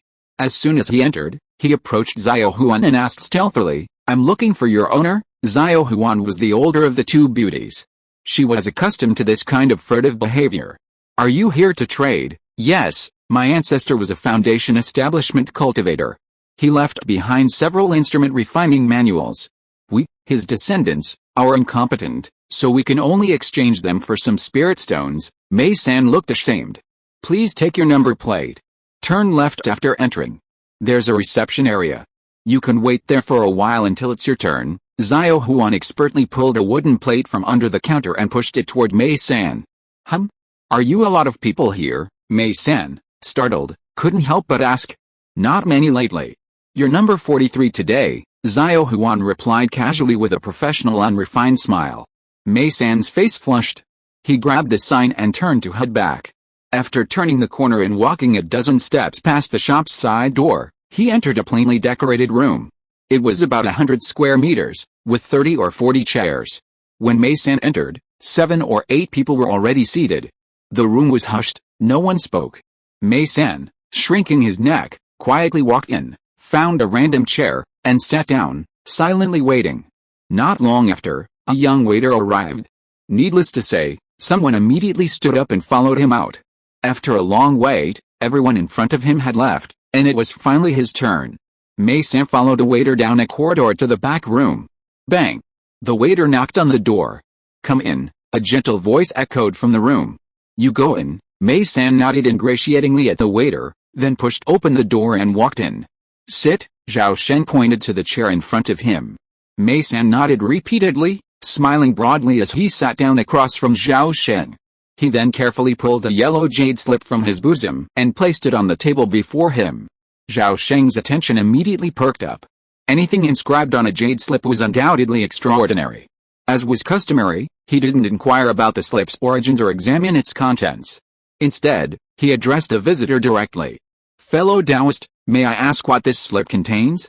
A technique, a pill recipe, secrets, a treasure map, or something else?" Mei San said. "Senior Zhao, this slip was left behind by my ancestors. It contains a cultivation technique called the fire cloud technique. It was through this technique that they cultivated to the foundation establishment stage." As Zhao Sheng picked up the slip, his spiritual sense scanned Mei San's body, sensing his low cultivation level, only at the second level of key refining. He placed the slip between his eyebrows and probed into it, instantly flooding his mind with countless information about the technique. After a moment, Zhao Sheng removed the slip and fell into deep thought. The jade slip indeed contained a fire-based cultivation technique, detailing the steps involved in refining spiritual energy, channeling spiritual power, cleansing the meridians, and cultivating the mind. However, Zhao Sheng remained unsure of its authenticity. After all, the cultivation world has a long history of fraud. Honest individuals are few, frauds are plentiful, and fools are almost extinct. Tampering with elixir recipes, fabricating cultivation experiences, and forging spells and treasure maps are merely child's play. More advanced counterfeiting methods involve completely truncating cultivation techniques, creating hundreds of different variations based on a single technique. In the world of cultivation, counterfeiting has become a hereditary skill for some fraudsters. But these aren't the most sinister practices. What infuriates countless cultivators most is that while a cultivation technique is genuine, some have deliberately tampered with or erased crucial key points, or even deliberately set traps for cultivation. Many cultivators, indeed, engage in this practice. Perhaps it was to prevent leaks, or perhaps it was intentional harm. Imagine, after killing someone found a martial arts technique called Fire Cloud Kun on the body. The content of the technique is 99% authentic, but when it comes to advancing to the foundation building stage, it states that after 9 transformations, the foundation is naturally established. However, in reality, the 9 transformations have been tampered with. After 9 transformations, not only will the foundation not be established, but the body will explode and die. In the world of immortal cultivation, Countless cultivators end up in tragedy every year due to practicing counterfeit techniques. But that's a bit off topic. Mei San, seeing Zhao Sheng's silence, felt a surge of anxiety. Naturally aware of his concerns, he quickly revealed his background and family history, even explaining why he was selling his ancestral technique. Hearing that the man was selling the technique in order to join the Guiyun sect, Zhao Sheng was deeply curious. Doesn't the Guiyun sect claim that anyone with spiritual roots can enter? Mei Sam said with a wry smile. Senior, you might not know. While it's not difficult to enter the Guiyun sect, cultivating requires spirit stones. Furthermore, the Guiyun sect has too many disciples, and the number of essence and blood beads within the sect is limited. There are too many disciples and too little resources, and the disciples are practically dying. Zhao Sheng had heard about the Guiyun sect's recent developments and knew they were telling the truth. The rapid expansion of the Guiyun sect's power was rare in the Xianzhu realm's recent tens of thousands of years. In just a few years, its membership exceeded 50,000, inevitably leading to a shortage of resources. Zhao Sheng had been deeply curious. Seeing the Guiyun sect's power ballooning, why didn't the 10 major sects of Central Continent take action to suppress it? In any world, the upper classes are extremely wary of anyone or any force that could threaten their position, often seeking to suppress or co-opt them. Could it be that the Guiyun sect had already been co-opted? Or was it simply a white glove promoted by a top power? Or perhaps, for a moment, countless possibilities suddenly raced through Zhao Sheng's mind. Senior, Mei San's call brought Zhao Sheng's scattered thoughts back. I'll take this jade slip of the cultivation technique. What would you like to exchange it for? Coming to his senses, Zhao Sheng finally decided to accept the technique. Mei San's face lit up with joy, and he then cautiously said, Senior, I heard you can refine essence in blood talismans. Yes, you want one? Zhao Sheng nodded, his eyes piercing. Yes, I want one, Mei San said with certainty. Mei San's request somewhat posed a dilemma for Zhao Sheng. It wasn't that the essence in blood talismans were difficult to refine, but rather that he was afraid that once he started, he would lose control. Zhao Sheng was well aware of the huge supply gap for essence in blood talismans. In the past 2 years, every talisman master in the Talisman Cultivation Association had been visited by Foundation establishment cultivators from the Guiyun sect, not just once, but dozens or even more times. Zhao Sheng was no exception. In particular, a certain Wei, who considered himself an old acquaintance, repeatedly and brazenly visited him, to the point of irritating him. However, Zhao Sheng couldn't afford to lash out. After all, he had to consider the face of the Guiyun patriarch. Just as other giant and great perfection true immortals monopolized certain industries in Dongshan City, the Guiyun patriarch dominated the talisman trade. In other words, the Talisman Cultivation Association's greatest supporter was the Guiyun patriarch. Of course, since the Guiyun patriarch was forced to move out of Dongshan City, the association's backer had changed. However, connections accumulated over centuries couldn't be erased in a short period of time. Currently, a significant number of Dongshan City's talisman practitioners had been recruited by the Guiyun sect. Zhao Sheng had been invited to join several times, but he had always declined.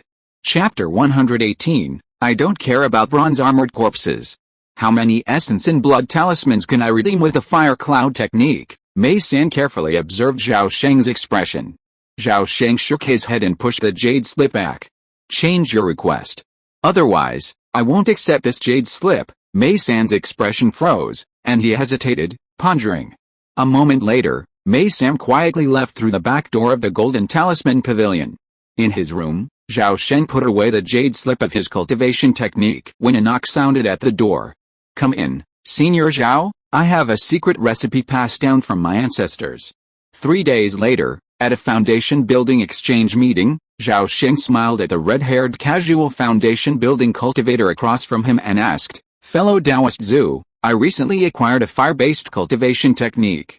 Are you interested in seeing it? Oh, what technique? Zhu Xingyan specialized in fire techniques, and he was extremely interested in any technique of the same kind.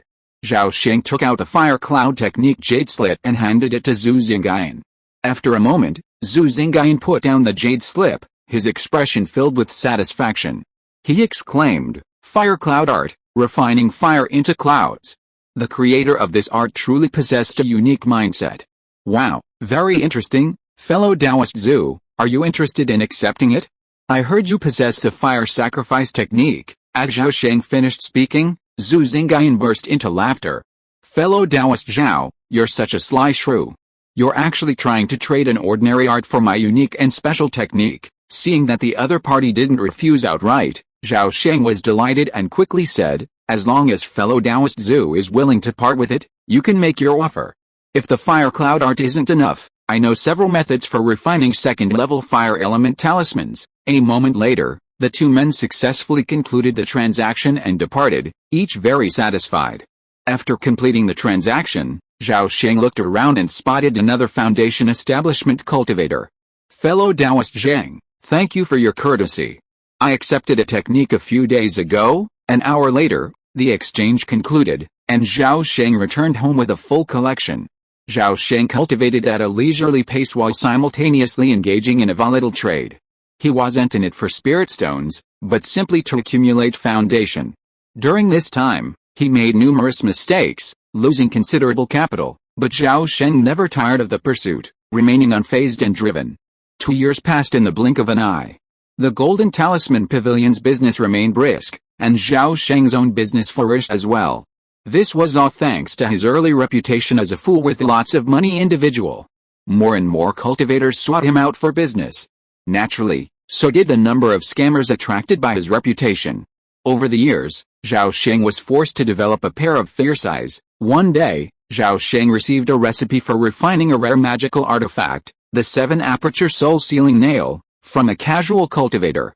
The 7-aperture soul-sealing nail was a corpse path artifact with limited uses, making it difficult to trade in Dongshan City. To sell it quickly, Zhao Sheng cast a magic spell on himself, transformed into a dark-faced, burly man, and entered a shop selling robes. Upon entering and meeting the waiter, Zhao Sheng immediately asked, "I'd like to buy a 3-2-3-inch black robe. Do you have any in your store?" The waiter's eyes lit up, and he immediately bowed. "Senior, I'm sorry. We only have the 8 directions visitor's robe left. 10 spirit stones each, give me one," Zhao Sheng replied readily. "Senior, please follow me," the waiter said, delighted, leaning over and offering his hand. A moment later, Zhao Sheng, draped in a hooded black robe, was walking alone in a tunnel over 1 meter wide and 2 meters tall. He could clearly sense the tunnel's downward slope. After walking about 3 or 4 miles, Zhao Sheng passed through the exit, and the view suddenly opened up. Before him was an enormous cavern, nearly 100 meters high. A giant fireball, 3 meters in diameter, emanated endless light and heat, resembling a little sun. This little sun was the most famous symbol of Dongshan City's black market. It itself was a ball of the world's rare golden crow true flame, now used by a certain tycoon as a source of illumination. The intimidation was self-evident. The underground black market's layout was nearly identical to Dongshan City, with similar architectural styles. Walking down the street, if it weren't for the black robes draped around everyone, one might have mistaken the city for Dongshan City. Zhao Sheng was well versed in the black market, and upon entering, he headed straight for his destination without hesitation. After walking a short distance along Corpse God Street, Zhao Sheng slipped into a shop with a sign reading Yi Zhuang. Upon entering, he saw row after row of coffins stacked on the floor. The coffins came in a variety of styles, their surfaces engraved with countless eerie runes. There were black coffins, bronze coffins, gold coffins, and at the deepest, 2 jade coffins carved from spirit stone. Ding-ling-ding-ling. Suddenly, the bronze bell hanging at the shop's entrance trembled, and a lame old man emerged from the back. "Fellow Taoist Lin, it's me," Zhao Sheng said, taking a few steps closer. The lame old man's face darkened upon hearing Zhao Sheng's voice. He said impatiently, "So it's you. What kind of rubbish have you got to fool me this time? I was mistaken last time, but this time it's definitely not fake," Zhao Sheng said, pulling out a roll of leather and tossing it with his right hand. The leather slowly flew in front of the man, who grabbed it. Upon opening it, the lame old man's eyes widened, a look of excitement on his face. The 7-hole soul-sealing nail, a magical instrument of the Corpse Dao, is specifically designed to seal souls and suppress corpses, often used to restrain uncontrolled zombies. "Great stuff. I want it. What do you want in exchange?" Zhao Sheng smiled slightly and said, "Fellow Taoist Lin should already know what I want." The lame old man's face changed, and he immediately refused. "No. The corpse-controlling technique is a secret of our sect and cannot be passed on to outsiders. What if you also add this fragment of the art of transmutation? Zhao Sheng took out another booklet and waved it in front of him. Speaking of which, this fragment of the zombie transformation technique was obtained many years ago from some of the three immortals of Wushan, and had never been of much use. Using it to trade for the corpse control technique seemed like a good way to recycle it. But as soon as Zhao Sheng uttered the words zombie transformation technique, the lame old man's face changed dramatically, and a startling aura suddenly erupted from him. Late foundation establishment stage? Zhao Sheng's heart trembled. He hadn't expected this lame old man to be a cultivator in the late foundation establishment stage. He knew he had made a mistake. The zombie transformation technique was far more valuable than he had imagined. Suddenly, the coffins in the shop began to bang and vibrate, and a series of piercing scraping sounds could be heard from within. Ding-ling-ding-ling. The bronze bells at the door suddenly rang without a sound. The lame old man suppressed his excitement and waved his hand, sending streams of black light into the coffins. Soon, all the coffins quieted down again. "Bring it here," the lame old man said solemnly. Zhao Sheng took several steps back, retreating to the doorway. He said cautiously, "Fellow Taoist Lin, there's no point in keeping this technique. A mere corpse-controlling technique won't buy me the zombie transformation technique. It's just a fragment. It's not as important as you think," the lame old man sneered. "In that case, we'll meet again." With that, Zhao Sheng didn't even bother asking for the scroll, simply turning and walking away. Wait, as expected, Zhao Sheng was stopped just as he crossed the doorway. "Fellow Taoist Lin, is there anything else?" Seeing the other man's sure-footed expression, the lame old man felt incredibly aggrieved, wishing he could turn him into a living corpse. "I'll also add a bronze-armored corpse with combat power comparable to a foundation establishment cultivator." Zhao Sheng shook his head and said seriously, "I'm not interested in a bronze-armored corpse, but I heard your sect possesses a unique technique for resurrecting the dead. HMPH, you're asking for such a high price." Chapter 119 The Real Person Invites. "Fellow Taoist Lin, I just want to ask you one question. Are you going to change or not?" Zhao Sheng finished his words, his expression as if he was about to leave.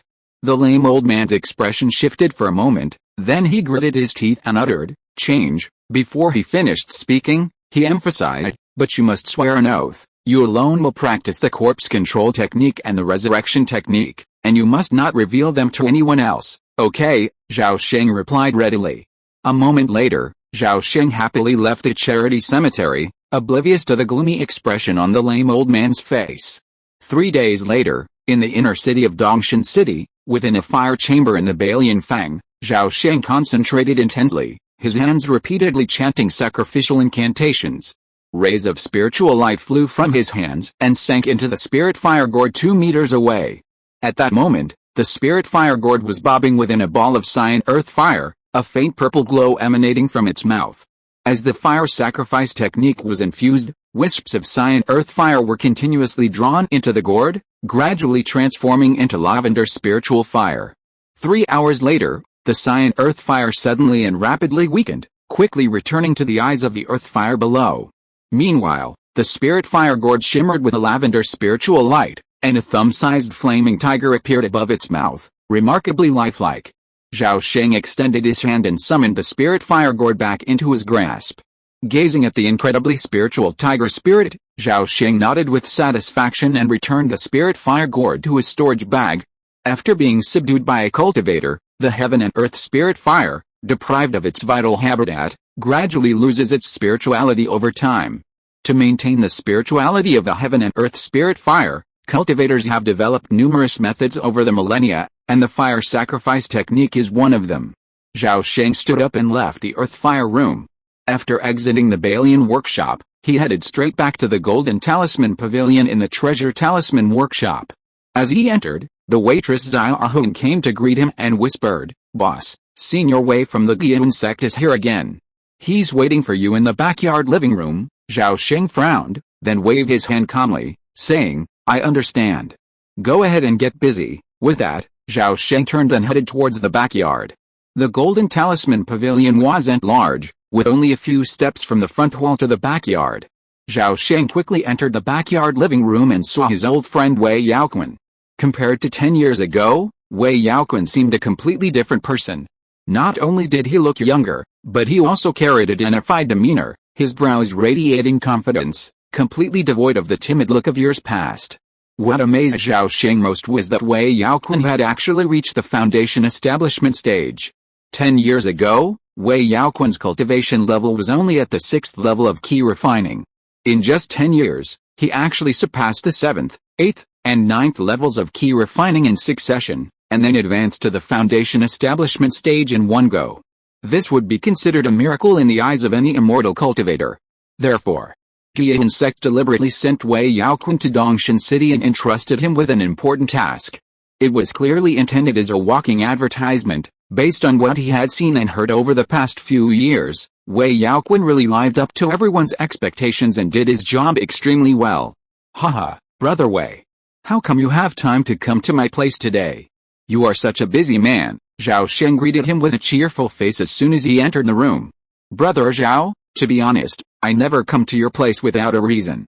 I came here today specifically to deliver an invitation. Wei Yaoquan stood up, bowed, and smiled at Zhao Sheng. Oh, what invitation? Can you ask the great Dean Wei to deliver it personally? Zhao Sheng walked into the living room with a puzzled expression on his face. Ajainan's Henren from our sect will be visiting Dongshan City soon.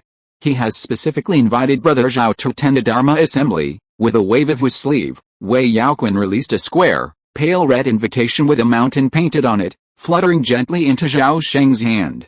Zhao Sheng opened the invitation, reviewed the contents, and his expression changed slightly, but quickly regained his smile.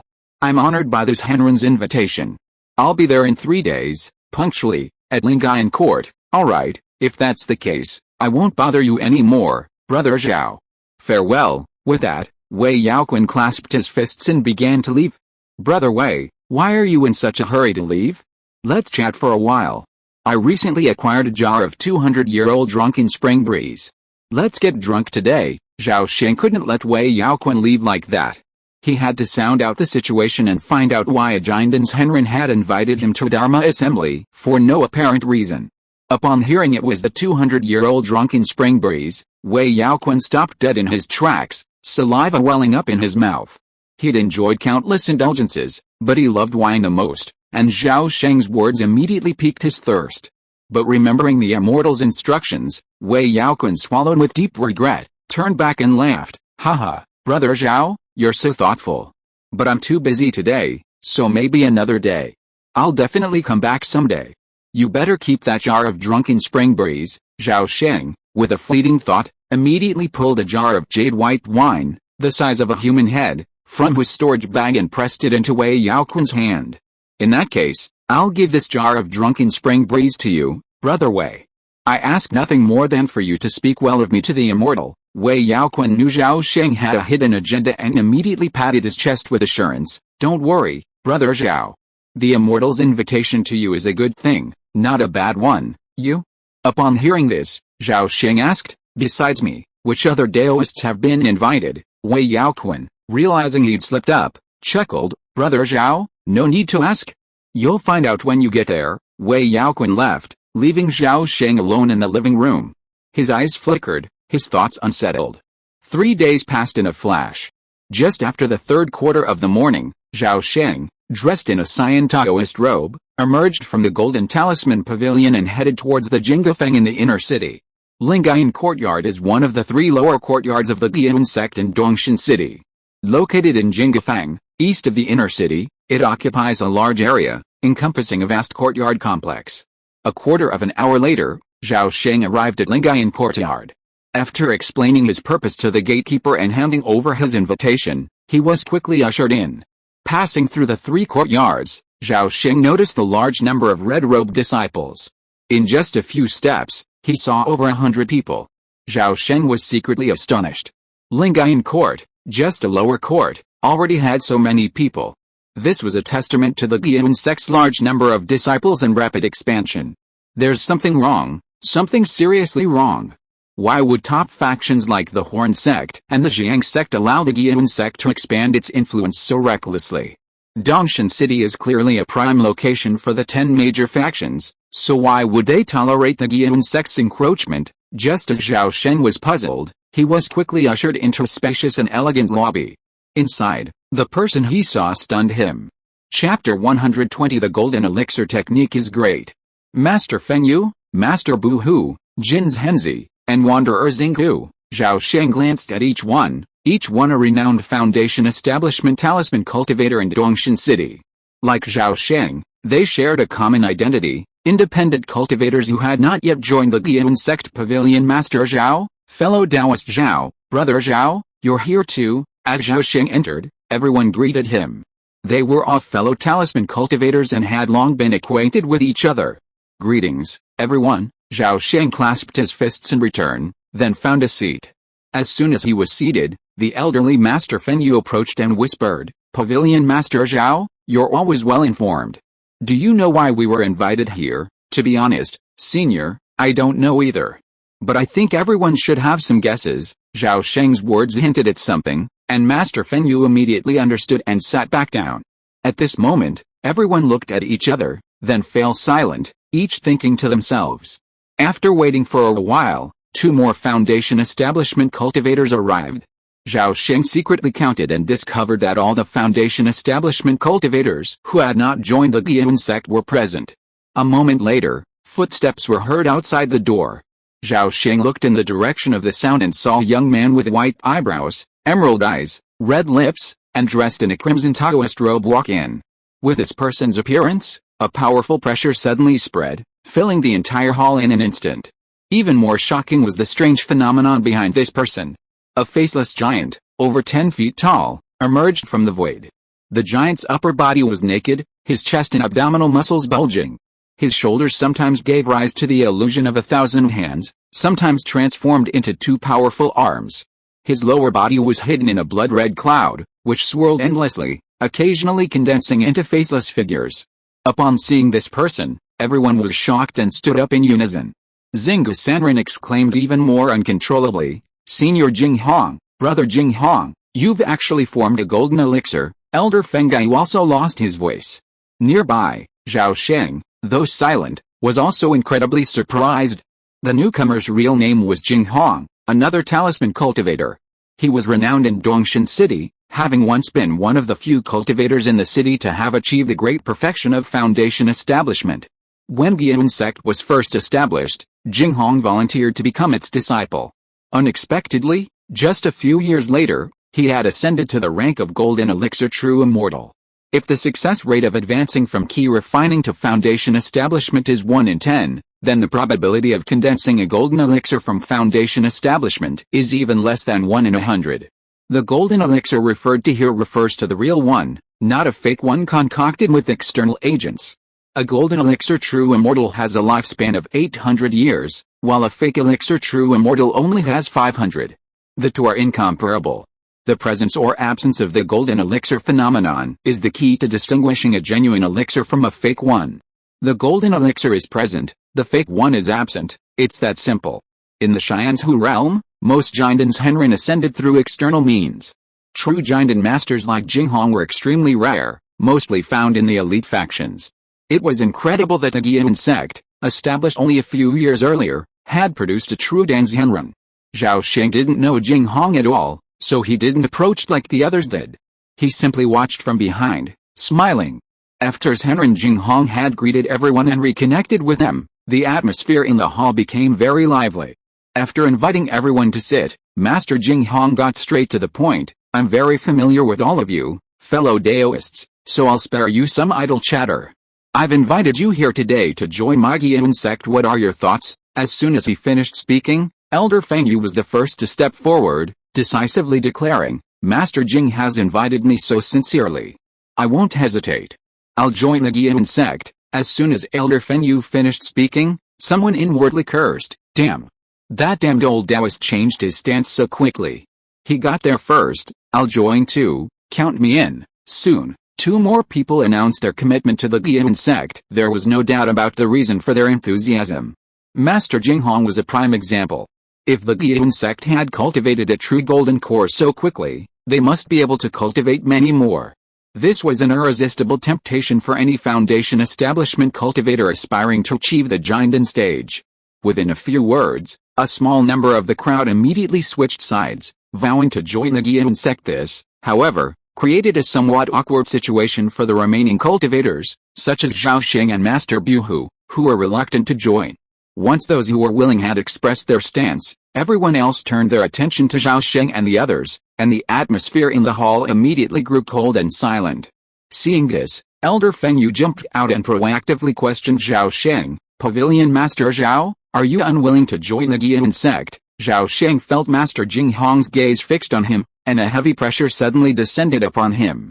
Zhao Sheng remained silent, feeling some reluctance to join the Giyan sect. Perhaps it was because of the strange incident he had encountered on the dark side of Xianzhou Mountain a few years ago. Perhaps it was because he was deeply concerned about the turbulent situation in the Giyan sect. Or perhaps it was just an instinctive sense of caution. Just then, Master Jing Hong suddenly smiled brightly, attracting everyone's attention, and the pressure on Zhao Sheng suddenly dissipated. Zhao Sheng breathed a sigh of relief, then heard Master Jing Hong say, "Feng Yu, Jin's Henzi, and the others were speaking so quickly that I didn't get to say a word. Our sect is truly sincere in inviting you to join. If you join, we will grant you a golden core level technique, perfectly suited to your spiritual roots." Before he could finish his words, Master Bu interrupted, "I practice a water-based technique. Does your sect have any suitable techniques?" Master Jing Hong nodded, "Yes, and we have two. The mysterious origin heavy water art and the wave-tapping sea technique, two golden core techniques, perfectly suited to your requirements." Zhao Sheng couldn't help but be tempted by this. Remember, the mysterious spiritual art he practiced was also a water-based technique. Golden core techniques were incredibly rare, and held a high level of confidentiality within any cultivation sect. Before any cultivator acquires a golden elixir technique, they must swear a vow not to reveal it. Even the generous Xitigarbha sect only releases techniques below the golden elixir level, keeping everything above that strictly secret. "Master Jing, I cultivate the wood element. Is there anything that aligns with my cultivation?" "Yes, the 10,000 trees reaching heaven technique, anything for the fire element. The Golden Elixir chapter of the Golden Crow Burning Heaven technique is currently included in our sect's sutra library." Whenever someone asked, Master Jing Hong would immediately provide a satisfactory answer. After everyone had asked, he smiled confidently. "Do you have any further questions, Master Jing? After joining your sect, what are the sect's rules and regulations?" "Honestly, we've always been lazy and I'm afraid we can't handle overly strict restrictions," Master Jing Hong immediately said. "Rest assured, our sect's rules are very lenient. As long as you don't betray your master or your ancestors, there are no other restrictions." "May I ask, Master Jing Hong, how did you reach the Golden Core stage so quickly? Is there a secret?" As soon as he finished speaking, the hall fell silent, and everyone looked at Master Jing Hong with intense interest. Jing Hong laughed triumphantly. "As for the secret, there is one. You all should know that our sect's core practice is the Blood Soul Sutra." Everyone nodded in agreement. They knew more than that. At least half of the attendees had practiced a key refining chapter of the Blood Soul Sutra, the blood refining and body tempering technique. Chapter 121 Weird Face. Gazing at the eager eyes of the crowd, Jing Hong's expression was filled with pride. Ancestor Giyan had great ambitions. As a youth, he vowed to make everyone as powerful as a dragon. Therefore, after reaching the nascent soul stage, he took the initiative to reveal the remarkable achievement he had achieved earlier, the Blood Soul Sutra. All disciples who join our sect receive the key refining section of the Blood Soul Sutra. Successfully establishing a foundation can exchange it for the blood melting and soul refining art, the foundation building chapter. I, Jing, am a humble man, but I have rendered great service to our sect. Not only was I granted the mysterious blood transformation art, the golden elixir section of the Blood Soul Sutra, but I was also granted a golden elixir. That's how I was able to achieve this. As soon as Jing Hong finished speaking, the atmosphere in the hall reached a fever pitch. "Then I join." "Me too. Ancestor Giyan is a great man. I admire you and wish to join your sect." Of the 12 foundation establishment cultivators in the hall, 11 surrendered in a flash. There was no other way. Jing Hong's promise was too tempting. It was too tempting for anyone to resist. "No, there's one more person." Suddenly, everyone's eyes turned to Zhao Sheng, who sat in the corner. The atmosphere suddenly became eerie. Then, Zhao Sheng slowly raised his head, suddenly smiling broadly as he nodded at everyone. He said loudly, "Why are you all looking at me? How could I be missing out on such a once-in-a-lifetime opportunity? I'm not stupid, haha. Fellow Taoist Zhao is truly humorous. Zhao Sheng's statement sent everyone roaring with laughter. Upon witnessing this, Master Jing Hong felt elated, knowing he had made another contribution to the sect and could reap a wealth of merit. An hour later, Master Bu Hu, Jin's Henzi, and other Foundation establishment cultivators temporarily stayed at Lingayan Courtyard. Zhao Sheng and other Foundation establishment cultivators with properties in Dongshan City left one after another. They agreed to meet at Lingayan Courtyard in 7 days and then proceed to the Giyan Sect's Mountain Gate. Leaving Lingayan Courtyard, Zhao Sheng returned to the Golden Talisman Pavilion with a heavy heart. After entering, he instructed Zhao Hun to temporarily withhold visitors and then went directly to the training room. Inside, Zhao Sheng sat cross-legged on a meditation cushion, eyes closed, deep in thought. Today's events had happened so suddenly that he needed to process his thoughts. After pondering for a while, Zhao Sheng suddenly realized the numerous benefits of joining the Giyan sect, and his previous worries seemed unnecessary. Others only had one life, and if they died, they were gone. But he wasn't afraid. As long as he carefully avoided complicating his family, no matter how many powerful figures behind the Giyan sect were plotting, or what traps they had hidden, it wouldn't affect him. At worst, he could escape with his own death. With this understanding, Zhao Sheng's mind suddenly became clear. 3 days later, Zhao Sheng hurried back to the Zhao family's secret residence and found Zhao Xuanjing, who was in seclusion. 2 years had passed, and Zhao Xuanjing's cultivation had nearly reached the great perfection of key refining. Zhao Sheng was overjoyed and began to plan to exchange a top-grade Foundation establishment pill for Zhao Xuanjing. Top-grade Foundation establishment pills were simply unavailable for purchase and could only be exchanged for treasures. As for what treasures to exchange, Zhao Sheng didn't have to worry. He had a wealth of treasures in his storage bag, like the Spirit Fire Gourd, Gem Gold, Longevity Peaches, and more than enough to exchange for a top-grade Foundation establishment pill. After their meeting, Zhao Sheng then quickly informed Zhao Xuanjing of his impending joining the Giyan sect, and urged him not to reveal their relationship, let alone the family's background. Zhao Sheng acted out of pessimism about the Giyan sect's future. As a precaution, he had deliberately cut ties with the family beforehand to avoid future repercussions. Although Zhao Xuanjing was perplexed, he didn't question the details, simply nodding solemnly. He knew his seventh uncle was a meticulous person, always planning everything, and he knew he was onto something. After leaving Zhao Xuanjing with sufficient resources for cultivation, Zhao Sheng didn't stay long and immediately departed the Zhao family's secret residence. 4 days later, on the day of their agreed reunion, Zhao Sheng arrived at Lingayan Courtyard, looking exhausted. Without further ado, Zhao Sheng reunited with Master Bu Hu and Taoist Feng Yu. Led by Master Jing Hong, they left Dongshan City. A moment later, a massive cloud rock, with a wingspan exceeding 10 feet, suddenly soared into the sky. After breaking through 2 layers of seas of cloud, it soared at lightning speed toward Mount Moya, 1,000 miles away. Soon, the cloud rock soared over a vast plain stretching for 1,000 miles. At the same time, in the center of the plain, a steep mountain, towering into the clouds, surrounded by sheer cliffs, appeared before everyone's eyes, resembling a divine sword rising into the sky. This peak was Mount Moya. A moment later, the cloud rock landed on the square in front of Giyan Hall atop Mount Moya. Zhao Sheng followed the others, gracefully disembarking from the cloud rock and surveying his surroundings. The vast square was paved entirely with white jade. Directly to the north stood a magnificent palace, adorned with dragon eaves and phoenix corners, and golden tiles and jade walls. Encircled by a shroud of spiritual clouds and mist, countless mysterious runes flickered and shimmered with spiritual light. After the cloud rock flapped its wings and flew away, Master Jing Hong led Zhao Sheng and his group to the front of Giyan Hall. Just then, an old man in a plain cloud robe and a feathered cap, with a strange appearance, emerged from the hall with a group of red-robed disciples.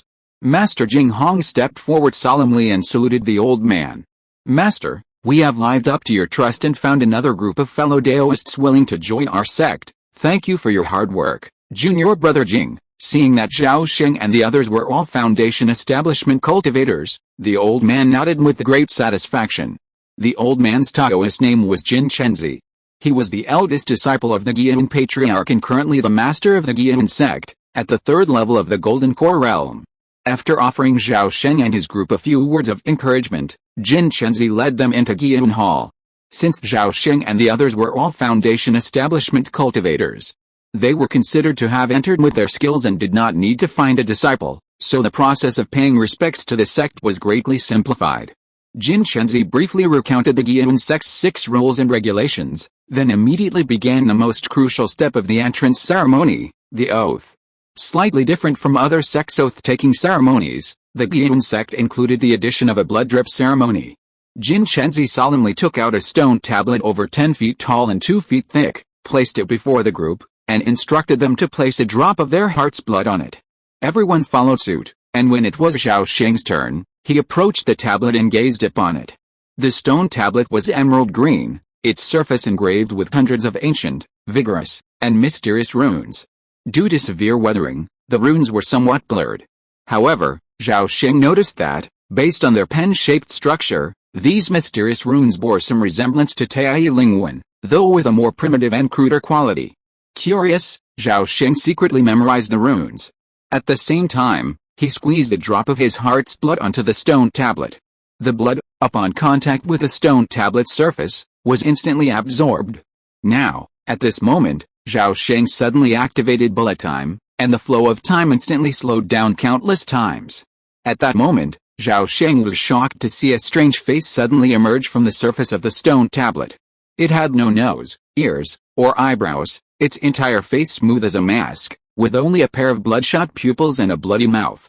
After swallowing the blood from its heart, the strange face immediately sank back into the stone tablet. The whole process was as fast as lightning. Even in bullet time, it lasted only a moment before disappearing without a trace. When bullet time ended, Zhao Sheng suppressed his uneasy shock and walked back to the group with a calm expression. After everyone finished dripping blood, they swore an oath to not betray their master or their ancestors, and not betray their master or their sect.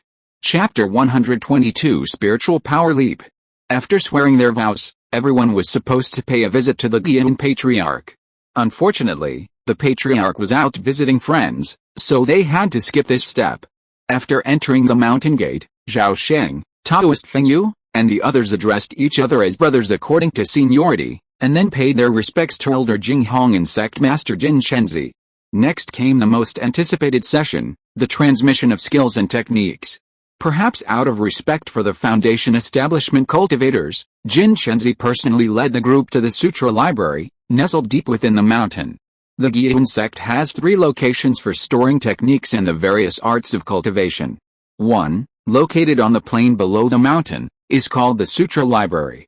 This location is open to all disciples, regardless of merit, but it primarily contains general knowledge of cultivation, basic spells, a general guide to the various arts, unofficial histories, and other unimportant books. The Sutra Library, where everyone had arrived, was the second location, housing a variety of precious techniques, elixirs, talismans, and other secret manuals. As for the Guiyun sect's most precious techniques, elixir formulas, and treasured artifact refining manuals, these treasures are stored in the Guiyun Patriarch's cave abode. Only with the Patriarch's approval can they be passed on. The Sutra Library is a large, 6-story stone hall. Its doors are tightly closed, and on the right side lies a palm-sized square recess. At this moment, the stone hall's surface is coated with a multicolored film, revealing an extremely powerful restriction. With a flick of his sleeve, Jin Chenzi launched a blood-red token, silently piercing the film and firmly embedding itself in the recess of the door. After a moment of blur, the multicolored film quickly dissipated. Jin Chenzi waved his hand to recall the blood-red token, and the hall doors silently swung open to the sides, revealing a spacious hall behind. Jin Chenzi stepped in first, followed by Zhao Sheng and the others.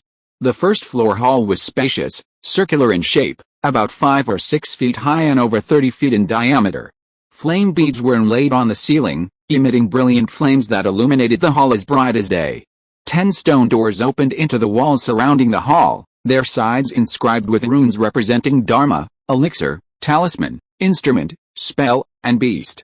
Jin Chenzi, without stopping, pushed open the Dharma stone door and ascended the stone steps. Zhao Sheng and the others followed. After climbing 20 stone steps, they reached the second floor. The stone door on the second floor was tightly closed and also covered with a film of light, but only 3 colors. Jin Chenzi continued his pace, passing the third, 4th, and 5th floors. I brought you up this time. Next time you come here, you must have your identity token, or you will be struck down by the restrictions here." With these words, Jin Shenzi withdrew the blood-red token and inserted it into the recessed hole in the stone door. The film of restriction dissipated, and the stone door swung open silently. Jin Shenzi reminded him, "Remember, each person can only choose one Jinden technique. After 1 hour, whether you've chosen or not, you must leave immediately. Otherwise, you will face the consequences." Zhao Sheng and the others nodded solemnly, then eagerly entered. The 5th floor was quite large but quite bare. 15 stone platforms, half a person's height and 3 feet square, stood on the ground.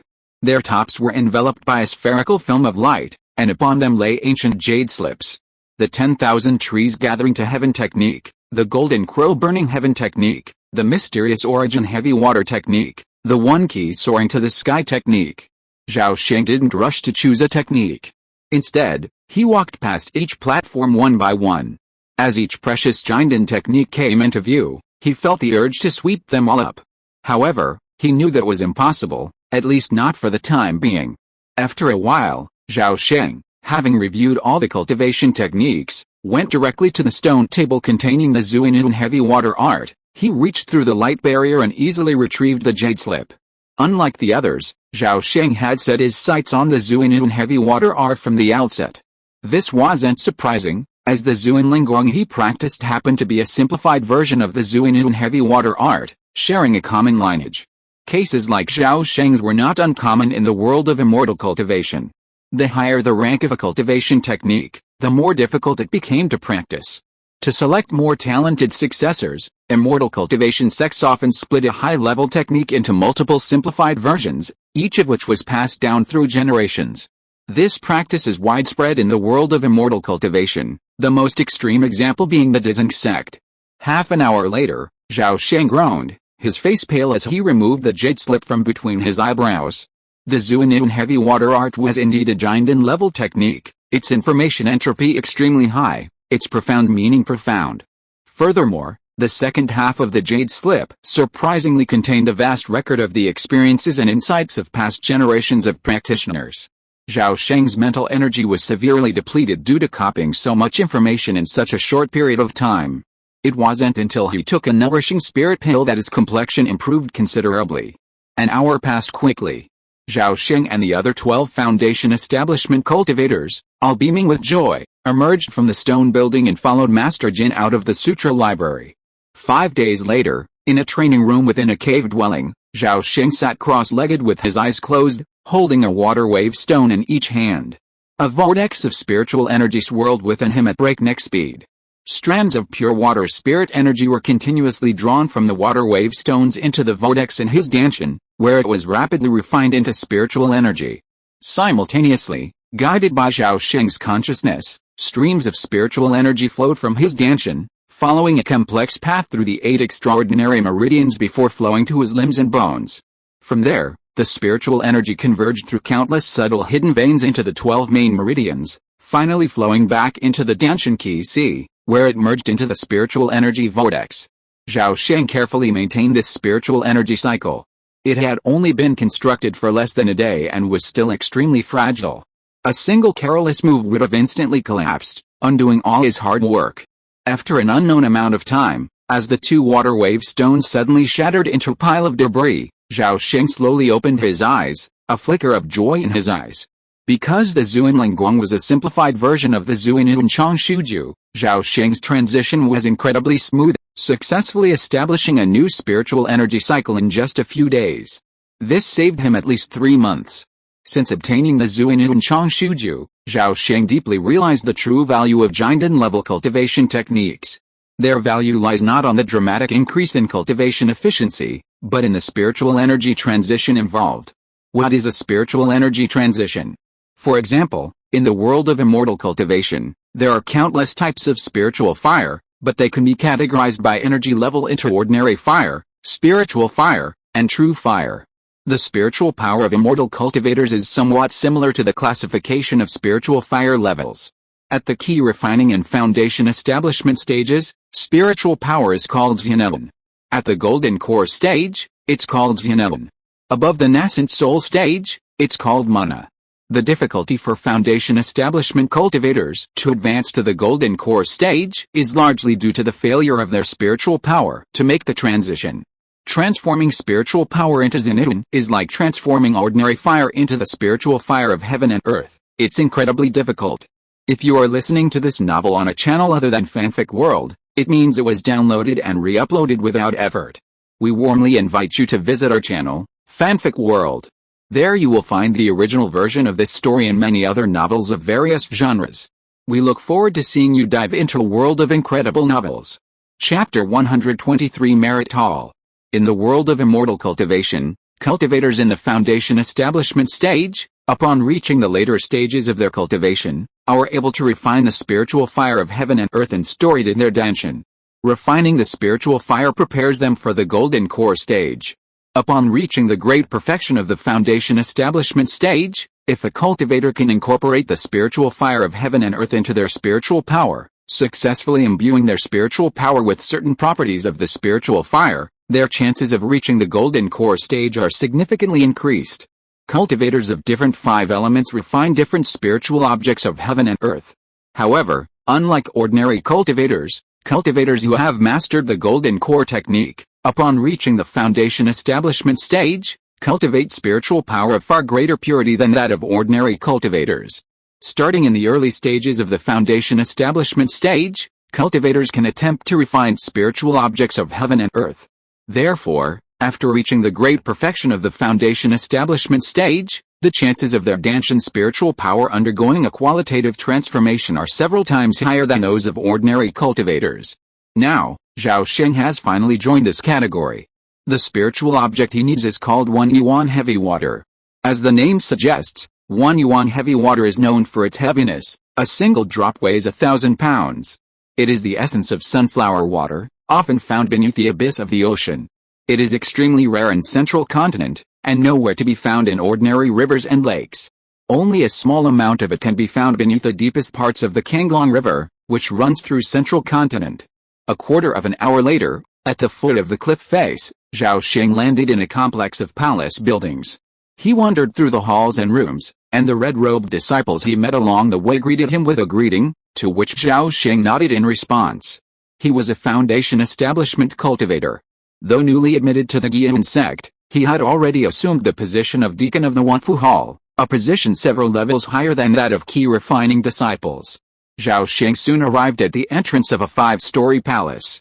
This place was noticeably busier than the rest of the mountain gate, with hundreds of red-robed disciples streaming in and out, a constant stream of people. Zhao Sheng looked up at the plaque on the hall, Merit Hall. Entering, he noticed something peculiar about the interior. Hanging above the central hall was a large red banner with the words immeasurable merit. The surrounding walls, crystal clear, reflected a dense tapestry of runes and images. A closer look revealed that these images were not static but constantly changing, like electronic screens from a previous life. Although the Xianzhu realm was a civilization of immortal cultivators, its technological sophistication was no less advanced. The Guian sect's Merit Hall, like the Merit Halls of other immortal sects, served as a place for issuing bounties. Within the Merit Hall, everything was quantified and calculated in units of merit, even a talisman, a technique, a bounty, or a technique exchanged for a discipleship position could be converted into merit points and displayed on the crystal walls within the hall for all sect members to choose from. In the Guian sect, merit was everything. This approach of the Guian sect gave Zhao Sheng a strange sense of familiarity. It felt less like an immortal sect and more like a store with clearly marked prices. With enough merit, even the position of sect leader could be purchased. The Merit Hall's walls were divided into several columns. Zhao Sheng walked to the one containing the techniques. Looking up, he saw the first 3 rows gleaming with a dazzling golden light. Even the font was twice as large as the ones below, each word crystal clear and shimmering with an alluring radiance. Zhao Sheng's gaze fell on the first row, Mysterious Soul Myriad Transformations Body, followed by a line of smaller characters, Blood Soul Sutra, Nascent Soul Stage. Seeing the word Nascent Soul gave Zhao Sheng a heartbeat, but when he saw the number of merits required to redeem it, he was speechless. The only 2 characters following it were, Infinite. Below Mysterious Soul Myriad Transformations Body was Tai Soul Crossing Technique, but instead of infinite, it ended with the word million. The third row was labeled Kinksa Transformation Technique, Fragments, also ending in a real number. 990,000. Further down, the golden characters faded to their normal black color, revealing the first one, the renowned Golden Crow Burning Heaven art, priced at 800,000.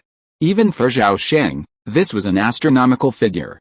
Beneath the Golden Crow Burning Heaven art lay a series of precious techniques, each priced in tens of thousands. I can't afford it. I'll never be able to afford it. Zhao Sheng turned and walked away, quickly reaching the counter where bounties were posted. I'm going to post a bounty, Zhao Sheng said calmly, unfastening a Cyan J token from his waist and placing it on the counter. Behind the counter, a young man in a black robe saw the token and beamed. Uncle Master, what is the quest you're posting?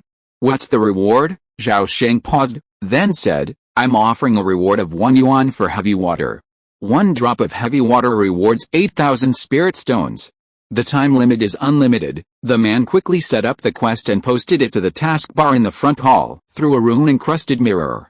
The quest has been posted. Uncle Master, do you have any other requests? The young man raised his head again, a smile on his face. Zhao Sheng asked, I'm looking for merit-earning quests related to talismans. Can you see which ones offer high merit rewards? The black-robed youth tapped the rune mirror a few times and handed it to Zhao Sheng. Uncle Master, please take a look. Zhao Sheng took it and looked. At the top, a line of golden characters read, Blood Refining Talisman, Unlimited Number, Reward, 2 merit points per piece. The ink beneath this line returned to black. 3rd level Treasure Talisman, Unlimited Attributes, Number, 1, Reward, 1 mid-grade Spiritual Weapon. Zhao Sheng flipped through the pages and accepted 7 or 8 quests offering rewards for drawing 2nd level true talismans. After handing the rune mirror back, Zhao Sheng said, that's all for now. Also, prepare the blood essence of 1,000 people. I need to refine the blood refining talisman, unlike ordinary talismans. The blood refining talisman is not difficult to create, but it requires the essence and blood of the user as a guide. Okay, Uncle Master, wait a moment. Sun rises and moon sets, spring passes and autumn arrives, and 2 years pass. Ling. Suddenly, the clear sound of a bronze chime echoed from the depths of the cave. Wei Ling, who had been dozing against the wall outside the talisman room, was suddenly awakened.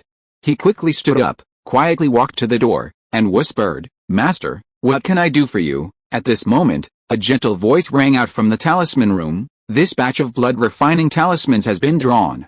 Please send them to the merit hall. As soon as the words fell, the talisman room door suddenly opened, and a thick stack of blood-colored talismans flew out, landing squarely in Wei Ling's hands. Bang! The next moment, the door of the talisman room closed again. Wei Ling couldn't help but curled his lips when he saw this, and turned around and left. After leaving the cave, Wei Ling released a white feathered spiritual eagle that was about 10 feet tall. Wei Ling climbed onto the back of the spiritual eagle, and then patted the neck of the spiritual eagle. Whoosh! The spiritual eagle spread its wings, and its body took off from the ground, carrying Wei Ling and flying quickly down the mountain. After a while, at the merit hall, at the task counter, Wei Ling slapped a thick stack of blood refining talismans on the counter, hand in the task, 200 blood refining talismans. Zhao Wuzi, you count them. Facing the arrogant Wei Ling, Liu Wu did not dare to neglect it at all, and swept the blood refining talismans into the storage bag without even counting them. No need to count. Not one less. With Uncle Zhao's unrivaled talisman realm, it is impossible for him to fail in refining. Sister Wei, if you can inherit Uncle Zhao's legacy, you are destined to have a bright future. Huh? Do you need to say that? Same old news, another batch of blood essence for 200 people, Wei Ling said proudly.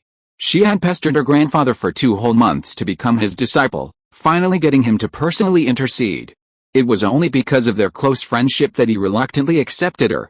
However, she had been his disciple for nearly 6 months, and aside from passing down a book on the basics of talismans, he hadn't taught her anything else. This left Wei Ling feeling deeply frustrated. Chapter 124 Jinsuhenzi and the Tranquilizing Tea. Half a day later, Wei Ling returned to the cave and approached the talisman room. Before he could knock, the door suddenly opened automatically. Come in. Wei Ling's heart leaped with joy at his master's voice, and he hurried inside. Seeing his master standing behind a talisman table deep in the room, dressed in a plain Taoist robe, his temples slightly graying, his face a hint of fatigue, Wei Ling calmed down and approached respectfully. Master, why did you call Linger in? What are your instructions? As he spoke, Wei Ling placed a palm-high white porcelain vase and 200 talisman sheets on the table. Zhao Sheng didn't even glance at them, but instead released his spiritual sense to scan his disciple's body. He found his disciple's complexion rosy and his health excellent, his internal qi and blood vibrant, having increased significantly since a month ago. Linger, come forward. Upon hearing his master's command, Wei Ling obediently approached Zhao Sheng and deftly extended his right hand, revealing a delicate, slender, white arm. Zhao Sheng nodded approvingly, then extended 2 fingers of his right hand and pressed them against the Kungun acupoints on Wei Ling's wrist. His spiritual energy penetrated her meridians and blood vessels, coursing through her body with the blood, carefully sensing her physical condition. After a moment, Zhao Sheng withdrew his right hand, smiled with ease, and praised her. Very good. You haven't slacked off in your training this month. I'm very pleased. What reward do you want this time? Here it is, Wei Ling exclaimed in secret excitement. Although her master was aloof and eccentric, he was unusually generous. Master, Linger doesn't dare to ask for anything else, but you might as well give me some blood-refining talismans. Wei Ling had already decided what she wanted. Blood-refining talismans were the most sought-after item in the sect, second only to merit points. And since her master was the master of them, she would be a fool not to accept them. Well, Zhao Sheng casually took out a stack of blood-refining talismans and handed it to his apprentice, who was overjoyed. At the same time, he asked casually, Linger, you have been practicing the blood-refining and body-tempering art for nearly a year. Do you feel any discomfort? Zhao Sheng didn't care about the blood-refining talismans at all. He refined a lot of this stuff. Instead, he paid close attention to Wei Ling's practice. Linger didn't feel anything wrong. Her physical fitness and cultivation improved rapidly. It's just that the essence in blood condensation is too slow, and the essence in blood pills in the sect are always out of stock. Master, you might as well refine a few more batches of essence in blood talismans. My grandfather has been urging me again recently. Wei Ling's grandfather is Wei Yaoquan. The Lingayan Academy he presides over is getting bigger and bigger every year. There are so many disciples that the supply of blood-refining talismans cannot be met. He has been sending letters again and again recently, hoping to increase the supply of blood-refining talismans. As for the secret methods, spirit stones, refining materials, etc., guarantees are indispensable. Zhao Sheng knew this very well, but he did not expect that Wei Yaoquan was so power-hungry that he even used his own granddaughter to improve his performance. Write back to your grandfather when you go back and tell him that the supply will increase by another 10% in the second half of the year. But tell him not to always fool me with some cliched spells. If you can't come up with something really good by the end of the year, don't blame me for finding someone else to cooperate with. Don't worry, Master, I will definitely send a letter towards Grandpa. Well, you can go out. Wei Ling withdrew with a look of worry. Zhao Sheng gathered his belongings, changed into a new set of robes, and also left the cave. Moya Mountain is steep and rugged, and most of the sect's caves are built into the cliffs. Zhao Sheng's cave was no exception, built on a protruding rock cliff on the sunny side of the peak. Reaching the cliff's edge, the clouds and mist below thinned, the mountain wind howled, and the palaces and buildings below were in full view. But from here, they seemed as tiny as sesame seeds, densely packed together, an area barely the size of a palm. Zhao Sheng looked up and saw the sun hanging in the sky, radiating endless light and heat. After a moment of thought, he took out the spirit fire gourd and gently tossed it. The spirit fire gourd suddenly expanded to more than a man's height, its belly as big as a water tank. Zhao Sheng jumped onto the gourd, and with a thought, the spirit fire gourd flashed with brilliance and quickly rose, flying towards the sun. In a mere moment, Zhao Sheng, stepping on the gourd, passed through the thick clouds and mist, breaking through a layer of air. High in the sky, the air was clear and the view was infinitely broad. Zhao Sheng looked up and saw, against a backdrop of azure blue, a stone pavilion with green tiles and jade pillars and octagonal sides, ignoring the biting gale, quietly hanging in the sky. This stone pavilion is called Tandang Pavilion, which means being open and honest and having no ill intentions. This is a public place, and the foundation building monks of Guiyun sect often come here to trade. Zhao Sheng smiled slightly, and the spirit gourd suddenly accelerated and flew quickly towards the stone pavilion. More than 10 miles passed in a flash, and when they arrived at the edge of the stone pavilion, Zhao Sheng put away the spirit gourd, passed through a layer of faint white light, and walked into the stone pavilion with a smile. The stone pavilion is not big, with only a white jade table and 3 round stone benches beside the table.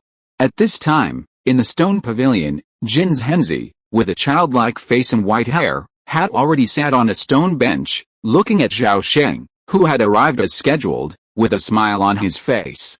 "Junior brother Zhao, please sit down." Jin Zhenzi waved at Zhao Sheng and pointed to the stone bench opposite. Zhao Sheng nodded slightly, took 2 steps forward, and sat opposite Jin Zhenzi.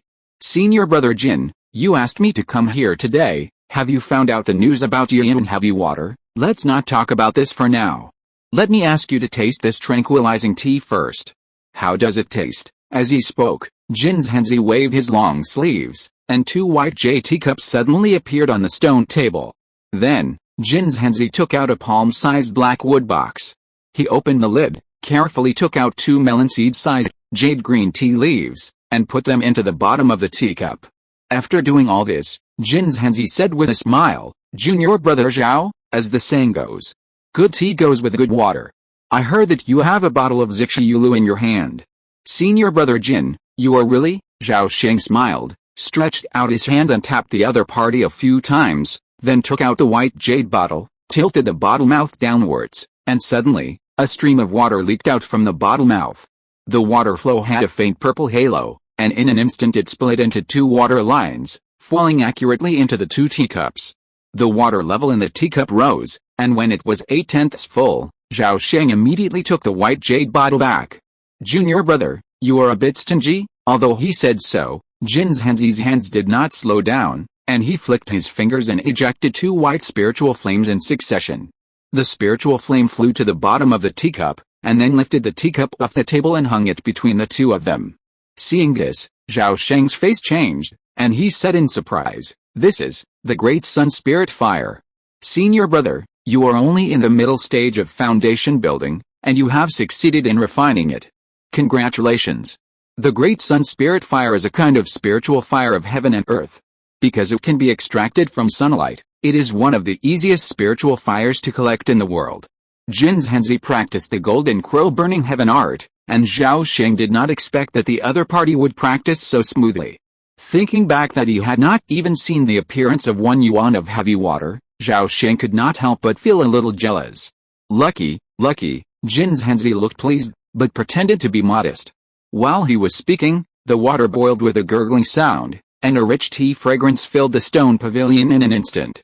Zhao Sheng took a sip of the tea fragrance, his mind was refreshed, and his mind conversion suddenly accelerated by 3 points. "Good stuff."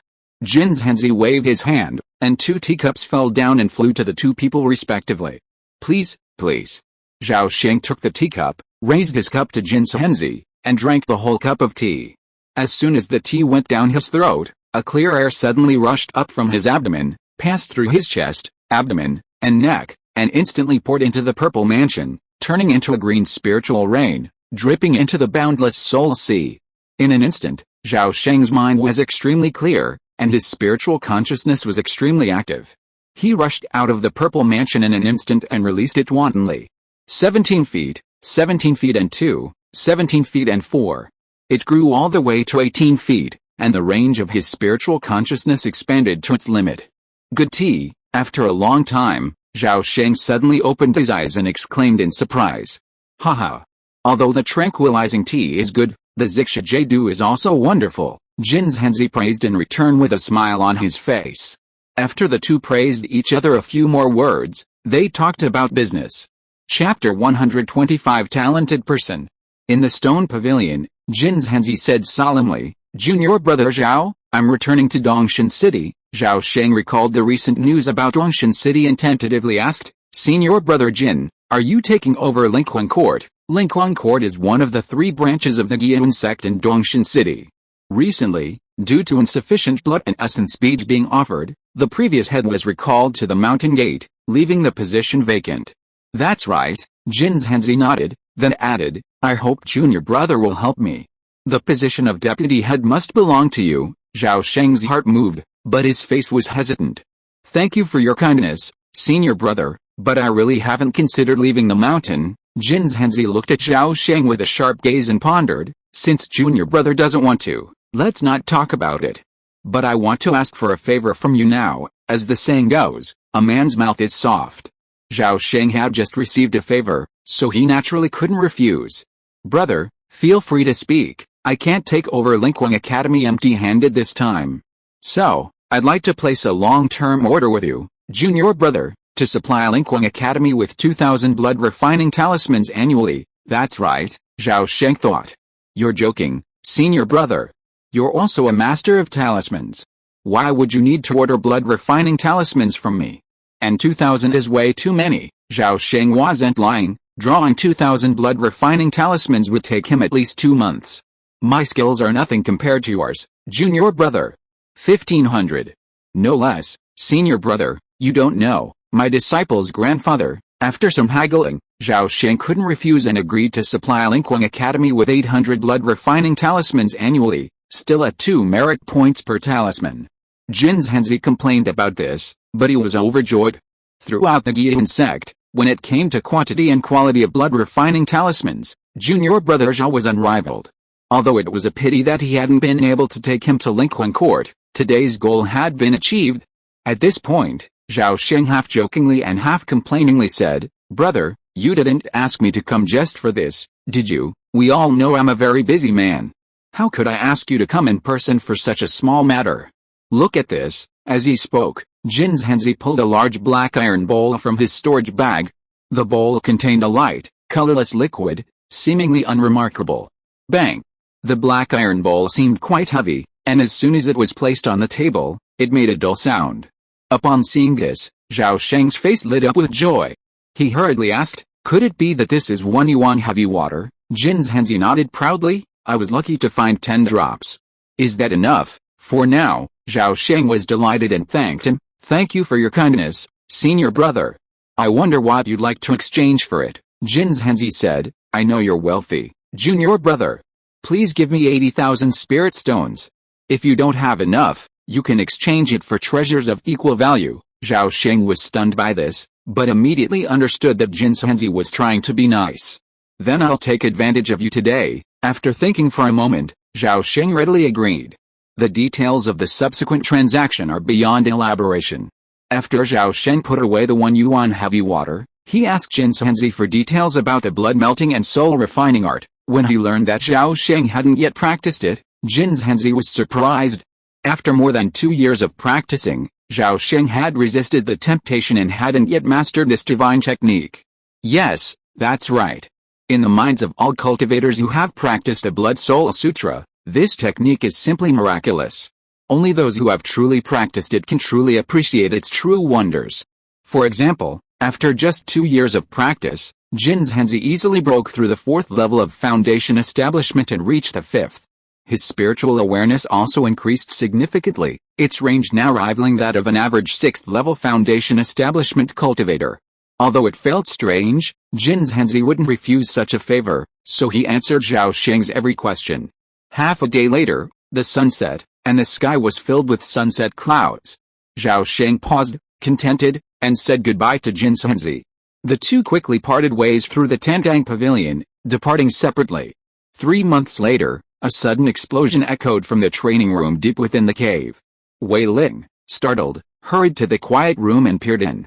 Suddenly, the door to the training room opened, and Zhao Sheng, his face radiant with rosy glow, emerged.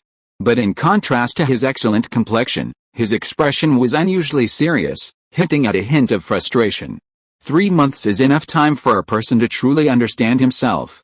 Well, 10 drops of 1 yuan heavy water were completely consumed, only to be met with hundreds of failures. This result made Zhao Sheng realize that he wasn't a true immortal cultivation prodigy, but at best, a gifted individual. While refining 1 yuan heavy water failed, practicing the Blood Soul Sutra went exceptionally smoothly.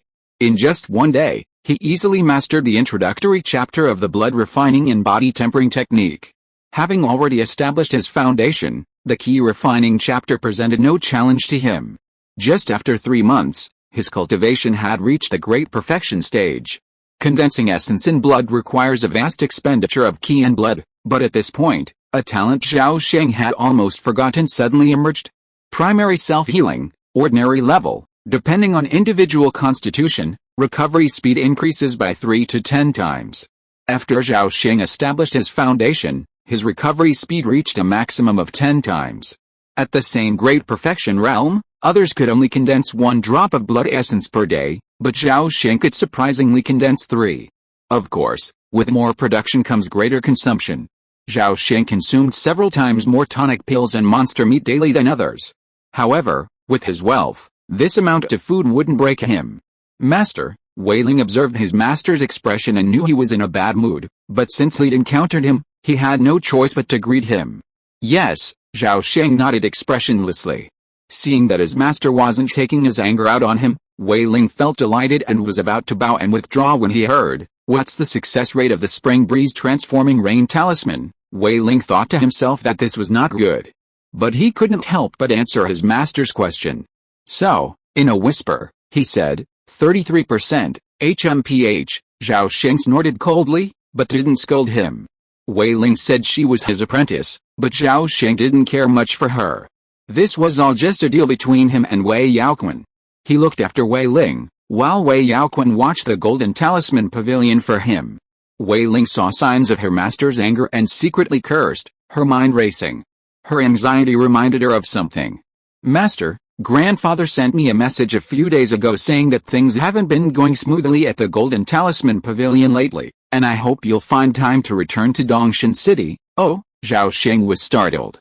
"Did your grandfather tell you what it was?" "Grandfather didn't say," Wei Ling replied, rolling her eyes. "Yes, I see," Zhao Sheng nodded, a thoughtful expression on his face. Wei Ling, delighted at this, tiptoed out. End of this chapter. Thank you so much for reading until the end. Don't forget to give it a like. Looking for more exclusive content and immediate access? Subscribe to our Patreon. Remember, every like, subscription or donation encourages us to continue. Thank you all. See you in the next video.